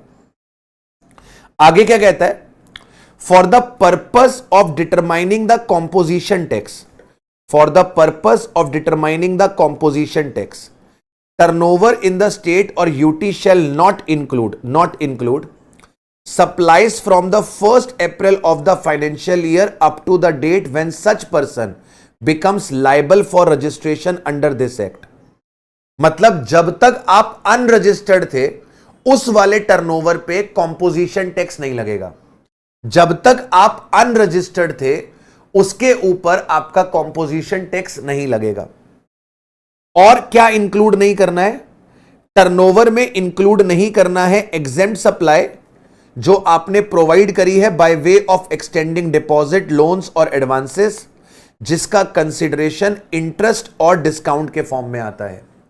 इसके ऊपर कॉम्पोजिशन रेट अप्लाई नहीं होगा, ये आपकी एग्जेम्प्ट रहेगी। जैसे मान लो मैं मैन्युफैक्चरर हूं और मैं लोन और एडवांसेस भी देता हूं जिसका मुझे इंटरेस्ट आता है, तो उस इंटरेस्ट के ऊपर कॉम्पोजिशन रेट एप्लीकेबल नहीं होगा, उस इंटरेस्ट के ऊपर कॉम्पोजिशन एप्लीकेबल नहीं होगा। मतलब ये वाली जो एग्जेम्प्ट सप्लाई है वो एग्रीगेट टर्नओवर की डेफिनेशन से भी बाहर है, वो एग्रीगेट टर्नओवर की डेफिनेशन से भी बाहर है जब 150 लाख और 75 लाख की लिमिट निकालते हैं। सिमिलरली ये आपका जब टैक्स निकालना होता है तो उसकी लिमिट के भी बाहर है, उसकी लिमिट के भी बाहर है। अब प्लीज मेरी बात को समझना, प्लीज मेरी बात को समझना। सरकार क्या कह रही है आपसे, सरकार आपसे कह रही है मालिक मान लो ये आपका करंट ईयर है, ये आपका करंट ईयर है, this is your current financial year, this is current financial year. Current financial year में आपने 1 अप्रैल 24 को आपने बिजनेस कमेंस किया, आपने बिजनेस कमेंस किया और माता रानी की कृपा से आपने 40 लाख रुपए का टर्नओवर अचीव कर लिया 1 जुलाई को। तो गुड्स के केस में जब तक आपका टर्नओवर 40 लाख को एक्सीड नहीं करता तब तक आपको रजिस्ट्रेशन लेने की जरूरत नहीं है। मतलब ये वो फेज है जिस फेज में आप अनरजिस्टर्ड थे, ये वो फेज है जिस फेज में आप अनरजिस्टर्ड थे। आपको जीएसटी में रजिस्ट्रेशन ना लेना था, ना आपको जीएसटी पे करना था। 1 जुलाई को जब आपका टर्नओवर 40 लाख हुआ तो अब आपको समझ में आ गया कि अब मैं जीएसटी के एम्बिट में आने वाला हूं, तो आपने यहां पे रजिस्ट्रेशन के लिए अप्लाई कर लिया और आपको रजिस्ट्रेशन ग्रांट भी हो गया 1 जुलाई को, ये मान लेते हैं। फिर आपने 1 जुलाई के बाद से, अच्छा जब आपने यहां पे रजिस्ट्रेशन लिया 1 जुलाई को, तो यहां पर आपने कॉम्पोजिशन स्कीम अवेल कर ली। क्या सर ऐसा कर सकते हैं? कर सकते हैं। आपने धंधा 1 अप्रैल 24 को स्टार्ट किया, आपका प्रीसीडिंग फाइनेंशियल ईयर कौन सा होगा? 23-24, और 23-24 में आपका टर्नओवर कितना है? 0, क्योंकि आपने धंधा ही इसी साल स्टार्ट किया। पिछले साल का टर्नओवर 0 है, मतलब with in the 150 lakh limit है, सरकार आपको कॉम्पोजिशन स्कीम दे देगी। तो 1 जुलाई को जब आप रजिस्ट्रेशन के लिए अप्लाई करोगे, आपने कॉम्पोजिशन स्कीम यहां पर क्या कर ली? अवेल कर ली। फिर मालिक 1 जुलाई के बाद से 31 मार्च तक आपने यहां पर टर्नओवर अचीव किया, यहां पर आपने टर्नओवर अचीव किया मान लो 105 लाख का, 105 लाख का। अब जरा सोच कर बताओ जीएसटी कौन सी वाली अमाउंट पे लगेगी? जीएसटी 105 लाख वाली अमाउंट पे लगेगी कि जीएसटी 105 लाख प्लस 40 लाख वाली अमाउंट पे लगेगी? सर ऑब्वियसली इस अमाउंट पे आपको कोई जीएसटी नहीं पे करनी, क्योंकि ये वो पीरियड था जब आप अनरजिस्टर्ड थे। आप रजिस्टर्ड ही 1 जुलाई को हुए हो, आपके ऊपर टैक्स लायबिलिटी पे करने की ऑब्लिगेशन ही 1 जुलाई से आई है। तो 1 जुलाई ऑनवर्ड्स आपने जो टर्नओवर अचीव किया है उसी पे कॉम्पोजिशन रेट लगेगा, यानी कि आपको जीएसटी जो पे करनी है वो इस 105 लाख पर देनी है। आपको जो जीएसटी पे करनी है वो इसी 105 लाख पर करनी है, यानी कि 1.05 लाख आपकी जीएसटी की लायबिलिटी आएगी। अच्छा, आप सोच कर बताओ नेक्स्ट फाइनेंशियल ईयर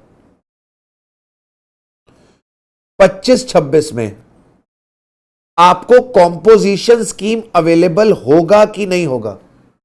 तो सर हमें प्रीसीडिंग फाइनेंशियल ईयर का टर्नओवर निकालना पड़ेगा, और जब प्रीसीडिंग फाइनेंशियल ईयर का टर्नओवर निकालेंगे तो 1 अप्रैल से लेकर जब तक आप रजिस्टर नहीं हुए थे वो वाला टर्नओवर भी इंक्लूड करा जाएगा। यानी कि अगर आपका एग्रीगेट टर्नओवर निकाला जाएगा तो 40 लाख प्लस 105 लाख, आपका टर्नओवर 145 लाख आएगा। यानी कि आपका जो टर्नओवर है वो आपका एक्सीड नहीं कर रहा, वो आपका एक्सीड नहीं कर रहा, does not exceed 150 lakh. Hence आप एलिजिबल हो for composition scheme in the financial year 25-26। In the financial year 25-26 आप कॉम्पोजिशन के लिए क्या हो जाओगे मालिक? आप कॉम्पोजिशन के लिए एलिजिबल हो जाओगे, आप कॉम्पोजिशन के लिए एलिजिबल कर दिए जाओगे। ठीक है जी, चलिए अब बात करते हैं मालिक सेक्शन 10(2)(a) की, composition scheme for service provider. हमने जो सेक्शन 10(1) और 10(2) पढ़ा, हमने जो सेक्शन 10(1) पढ़ा, ये 10(1) किसके लिए था? 10(1) था composition scheme for supplier of goods, supplier of goods और सप्लायर ऑफ रेस्टोरेंट सर्विसेज। इसके साथ साथ इनको अलाउ किया गया कि आप मार्जिनल सर्विस भी दे सकते हो, मार्जिनल सर्विस भी दे सकते हो 10% ऑफ द टर्नओवर और ₹5 lakh which is higher. लेकिन अगर आप प्योर सर्विस प्रोवाइडर हो, अगर आप प्योर सर्विस प्रोवाइडर ही हो, मतलब लेट से आप इंटीरियर डेकोरेटर हो, लेट से आप इंटीरियर डेकोरेटर हो, आप इंटीरियर डेकोरेटर हो, लेट से आप सिविल इंजीनियर हो,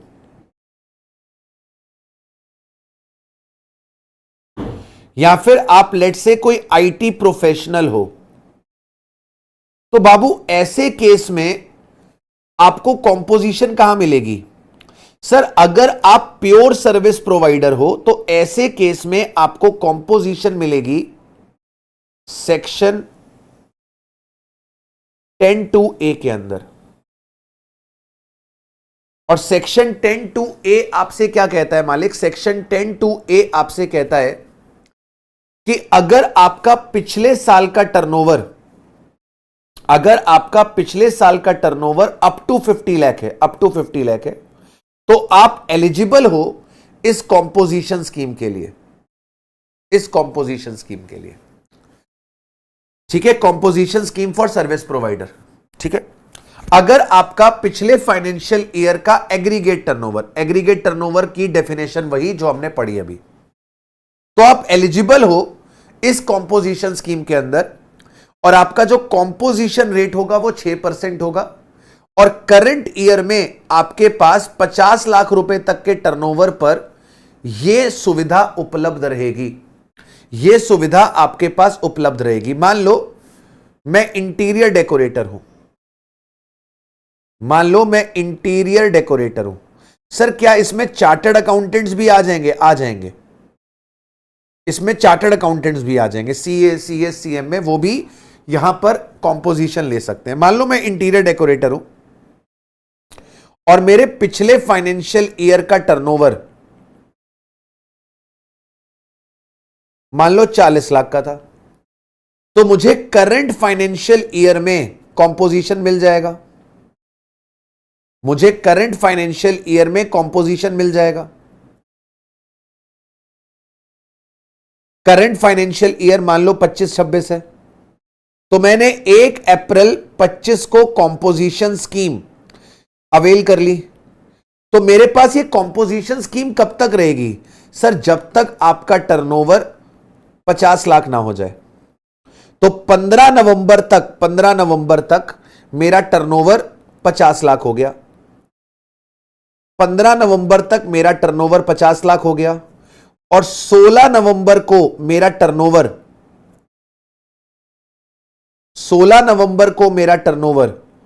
50 लाख एक्सीड कर गया। 16 नवंबर को मेरा टर्नओवर 50 लाख रुपए एक्सीड कर गया। तो जैसे ही मेरा टर्नओवर 50 लाख को एक्सीड करेगा, यहां पर मेरी कॉम्पोजिशन स्कीम क्या हो जाएगी? विड्रॉ हो जाएगी। ठीक है। इस 50 लाख रुपए तक के टर्नओवर पे मेरी जीएसटी कितनी लगेगी? मेरी जीएसटी लगेगी 6% की। तो सर्विसेज का जो रेट है वो 6% है। तो अगर आपने ऊपर ये वाला चार्ट बनाया था, इस चार्ट में आप चाहो तो एक पॉइंट और ऐड कर लो कि अगर आप सर्विस प्रोवाइडर हो, तो सर्विस प्रोवाइडर के केस में जीएसटी का रेट कितना हो जाएगा? 6%। 6%। ठीक है सर, 6% से आपको यहां पर जीएसटी पे करके चलनी पड़ेगी कॉम्पोजिशन स्कीम के अंदर, जब तक आपका टर्नओवर 50 लाख नहीं हो जाता। इसके बाद सेक्शन 10(2) और 10(2)(a) के अंदर कुछ कंडीशंस लगाई गई हैं। अगर आप कॉम्पोजिशन स्कीम लेते हो तो, अगर आपने कॉम्पोजिशन स्कीम अवेल करी है तो इस पे आपके पास कुछ कंडीशंस, कुछ रिस्ट्रिक्शंस लगती हैं। सबसे पहली रिस्ट्रिक्शन है कि आपको रिस्ट्रिक्ट किया जाएगा ऐसी सप्लाई करने के लिए जिनके ऊपर जीएसटी नहीं लगता। मतलब अगर आपने कॉम्पोजिशन स्कीम ली है तो आप नॉन टैक्सेबल सप्लाई नहीं कर सकते। अगर आपने कॉम्पोजिशन स्कीम लिया है तो आप नॉन टैक्सेबल सप्लाई नहीं कर सकते, ऐसी सप्लाई नहीं कर सकते जिसके ऊपर जीएसटी नहीं लगता। राइट। आपको रिस्ट्रिक्ट किया जाएगा from affecting interstate outward supply of goods और सर्विसेज। आप दूसरे स्टेट में गुड्स और सर्विसेज प्रोवाइड नहीं कर सकते। आप दूसरे स्टेट में गुड्स और सर्विसेज प्रोवाइड नहीं कर सकते। क्या बोल रहा है वो आपसे? सबसे पहली रिस्ट्रिक्शन उसने क्या लगाई? सबसे पहली रिस्ट्रिक्शन उसने लगाई कि अगर आप नॉन टैक्सेबल सप्लाई करते हो तो बाबू ऐसे केस में आपको कॉम्पोजिशन स्कीम नहीं देंगे। नॉन टैक्सेबल सप्लाई से मतलब क्या हो गया? सर जैसे मान लो आप पेट्रोल बेचते हो, तो आपके लिए कॉम्पोजिशन स्कीम नहीं है। अगर आप अल्कोहलिक लिकर बेचते हो तो ऐसे केस में भी आपके लिए कॉम्पोजिशन स्कीम नहीं है। पर सर अभी थोड़ी देर पहले हमने जब एग्रीगेट टर्नओवर की डेफिनेशन पढ़ी, उसमें तो एग्जेम्प्ट सप्लाई में आपने ये पॉइंट लिखवाया था। अरे बाबू वो एग्जेम्प्ट सप्लाई की डेफिनेशन है कि एग्जेम्प्ट सप्लाई में ये 3 चीजें आती हैं। लेकिन अगर आप एचपी मैन और अल्कोहलिक लिकर का काम कर रहे होगे तो ऐसे केस में आपको कभी भी कॉम्पोजिशन स्कीम सरकार देगी नहीं। मतलब मान लो मेरे पास एक शर्ट का बिजनेस है,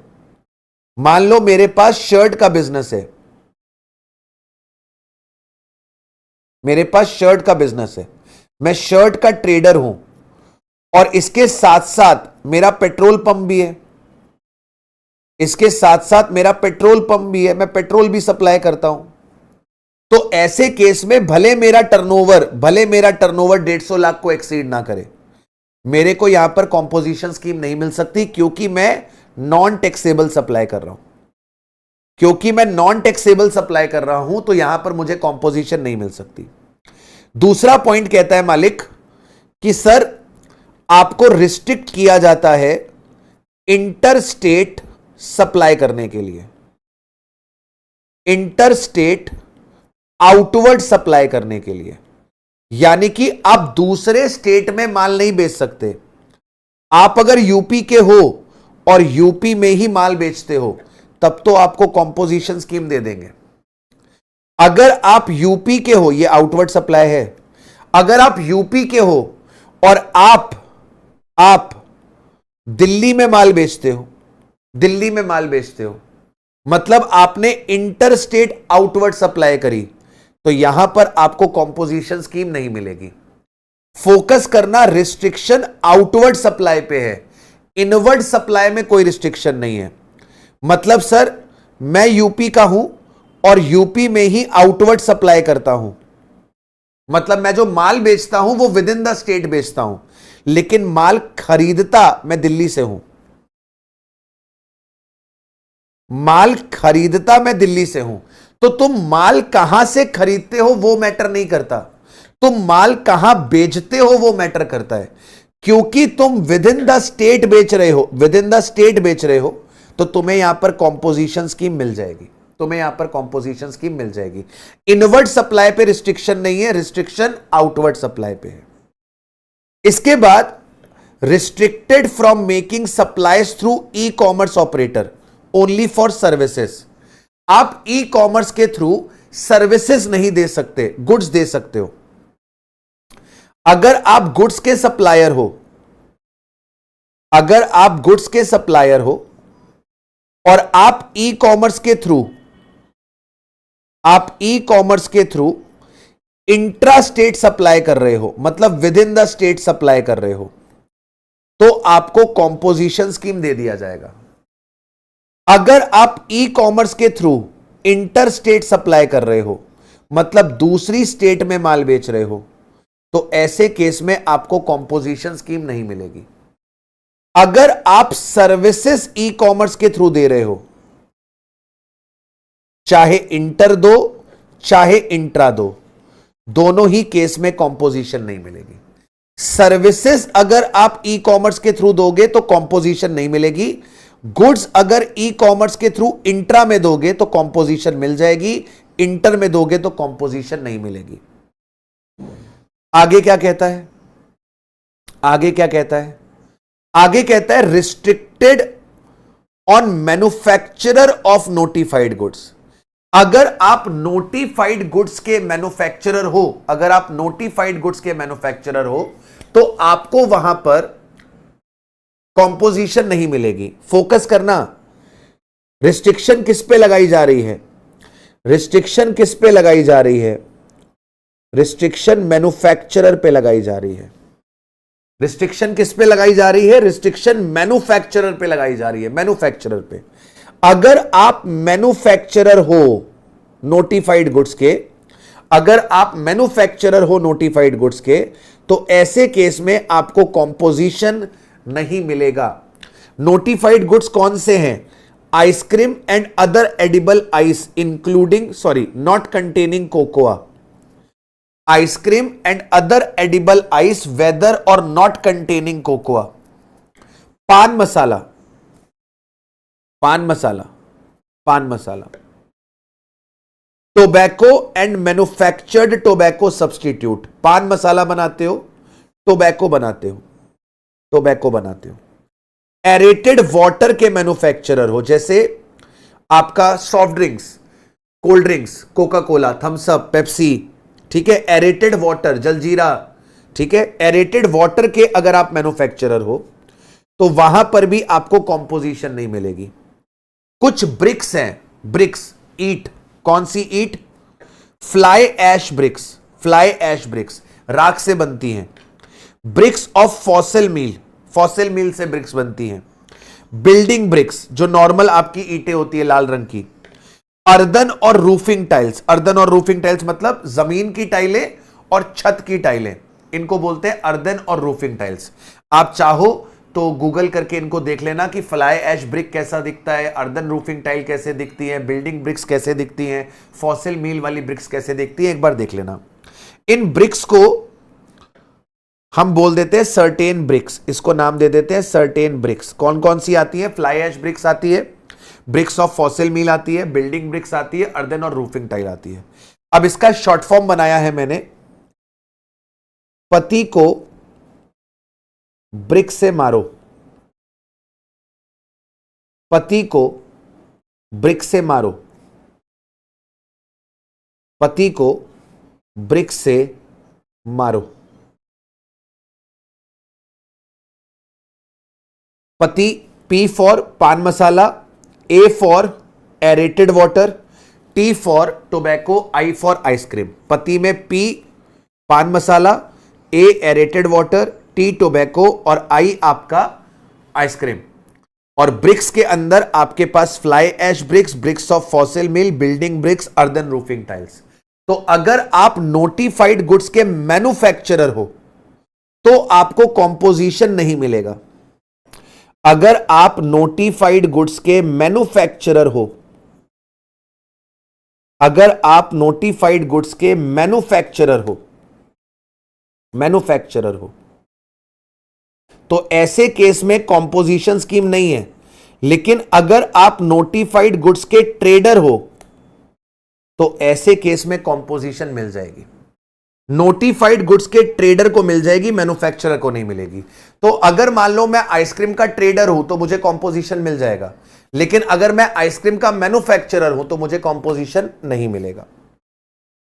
इसके बाद कैजुअल टैक्सेबल पर्सन को और नॉन रेसिडेंट टैक्सेबल पर्सन को कॉम्पोजिशन नहीं मिलता। CTP is casual taxable person. इसका डिटेल डिस्कशन रजिस्ट्रेशन वाले चैप्टर में करेंगे। कैजुअल टैक्सेबल पर्सन और एनआरटीपी का मतलब non resident taxable person. Non resident taxable person, CTP और एनआरटीपी को कॉम्पोजिशन स्कीम नहीं मिलती। अगला पॉइंट बड़ा इंपॉर्टेंट है, अगला पॉइंट बड़ा इंपॉर्टेंट है। अगला पॉइंट क्या कहता है? अगला पॉइंट कहता है बेटा आपसे, अगला पॉइंट कहता है बेटा आपसे, अगला पॉइंट कहता है कि सर कॉम्पोजिशन स्कीम आपकी एप्लीकेबल होगी for all the transactions under the same pan. Composition scheme आपकी एप्लीकेबल होगी for all the transactions under the same pan. मतलब ध्यान से देखिएगा, ध्यान से देखिएगा। मान लीजिए मेरे 3 स्टेट्स में बिजनेसेस हैं। मेरा यूपी में फर्नीचर का बिजनेस है और मेरा पिछले साल का टर्नओवर यहां पर 25 लाख का था। मेरा दिल्ली में शर्ट्स का ट्रेडिंग है और मेरा पिछले साल का टर्नओवर यहां पे 75 लाख का था। जयपुर में मेरा पेंट्स का धंधा है और पिछले साल जयपुर में मेरा 40 लाख का टर्नओवर था। यानी कि मेरा एग्रीगेट टर्नओवर कितने का था? मेरा एग्रीगेट टर्नओवर 140 लाख रुपए का था। करंट फाइनेंशियल ईयर में मैं एलिजिबल हूं फॉर कॉम्पोजिशन स्कीम। अब एक बात को समझना, सरकार कॉम्पोजिशन स्कीम बिजनेस को नहीं देती। कॉम्पोजिशन स्कीम आपके बिजनेस को नहीं मिलती। कॉम्पोजिशन स्कीम रजिस्टर्ड पर्सन को मिलती है और रजिस्टर्ड पर्सन के पैन से जितने भी रजिस्ट्रेशन है, सेम पैन से जितने रजिस्ट्रेशन है उन सब के ऊपर कॉम्पोजिशन लग जाएगी। तो अगर मैं यूपी में कॉम्पोजिशन स्कीम लूंगा, अगर मैंने यहां पे कॉम्पोजिशन स्कीम ऑप्ट किया, अगर मैंने यहां पर कॉम्पोजिशन स्कीम ऑप्ट किया, तो वो ऑटोमेटिकली एप्लीकेबल हो जाएगा बाकी दो स्टेट्स में भी। ऐसा नहीं हो सकता, ऐसा नहीं हो सकता कि मैं यूपी में कॉम्पोजिशन ले लूं और दिल्ली और जयपुर में नॉर्मल ले लूं, नहीं हो सकता। अगर मैं यूपी में कॉम्पोजिशन लूंगा तो वो दिल्ली में भी एप्लीकेबल होगी और जयपुर में भी एप्लीकेबल होगी, क्योंकि सब जगहों पर जो रजिस्ट्रेशन हुआ है वो मेरे पैन से हुआ है। तो सिंगल पैन से जितने रजिस्ट्रेशन है, सिंगल पैन से जितने रजिस्ट्रेशन है, उन सब रजिस्ट्रेशन के ऊपर कॉम्पोजिशन स्कीम एप्लीकेबल कर दी जाती है। इसके बाद सरकार क्या कह रही है सर? इसके बाद सरकार आपसे कह रही है कि you are not eligible to collect, sorry, you are not eligible to collect the tax, you are not eligible to collect the tax. यानी कि जो कॉम्पोजिशन वाला टैक्स होता है, जो कॉम्पोजिशन वाला टैक्स होता है, वो आपका सप्लायर पे करता है अपनी पॉकेट्स में।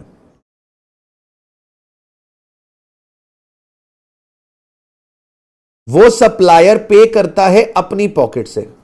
सप्लायर पे out of his own pocket, वो आप अपनी पॉकेट से पे करते हो, वो आप अपनी पॉकेट से पे करते हो। यू पे out of your own pocket, own pocket. बात समझ में आ रही है? ये आप पे करते हो out of your own pocket. और सर अगर आपने कॉम्पोजिशन स्कीम ली तो आप आईटीसी के लिए भी एंटाइटल नहीं हो, आपको क्रेडिट नहीं मिलेगा। तो कॉम्पोजिशन का ये सबसे बड़ा नुकसान है कि जो भी 1%, 6%, 5% टैक्स है वो आपकी पॉकेट से जाता है। सेकेंडली, आपने जो इनवर्ट सप्लाईज ली हैं, उन इनवर्ट सप्लाईज का आप आईटीसी बुक नहीं कर सकते। सिमिलरली, आपका जो सप्लायर है वो मेंशन करके चलता है, word composition taxable person not eligible to collect the tax on supplies at the top of the bill of supply।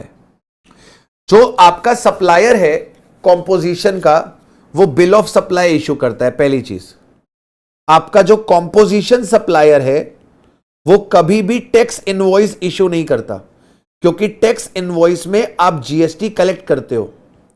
तो कॉम्पोजिशन सप्लायर को परमिशन नहीं है टैक्स इनवॉइस काटने की।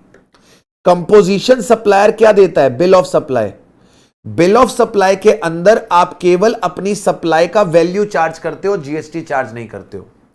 और इस बिल ऑफ सप्लाई में आपको ऊपर मेंशन करना पड़ेगा, आपको इस पे ऊपर मेंशन करना पड़ेगा कि आप कौन हो, आप कॉम्पोजिशन टैक्सेबल पर्सन हो। आपको यह चीज मेंशन करनी पड़ेगी कि आप कॉम्पोजिशन टैक्सेबल पर्सन हो और आप टैक्स कलेक्ट नहीं कर सकते। ये चीज आपको अपने बिल पे ऊपर टॉप पे मेंशन करनी पड़ेगी। आप टैक्स इनवॉइस इशू नहीं कर सकते, आप टैक्स इनवॉइस इशू नहीं कर सकते। ठीक है। इसके बाद ये कुछ छोटे से रूल्स हैं। ये रूल्स उतने इंपॉर्टेंट नहीं है, मैंने आपको समझा दिया। जितनी चीजें आपके काम की थी मैंने आपको समझा दिया। इन रूल्स को जस्ट एक बार रीड कर लेना, इन रूल्स को जस्ट आप एक बार रीड कर लेना, not that important, just read. ठीक है, आप रीड करोगे आपको समझ में आ जाएगा, आप रीड करोगे आपको समझ में आ जाएगा, कोई प्रॉब्लम आपको निकल कर नहीं आएगी। राइट, तो अब हम लोग इसमें करेंगे बेटा क्वेश्चंस, आरसीएम वाले भी और कॉम्पोजिशन वाले भी। वो क्वेश्चंस को करते ही हमारा ये चैप्टर अपनी अंतिम सांसें ले लेगा और फिर हम अगले चैप्टर की तरफ बढ़ जाएंगे। ठीक है जी।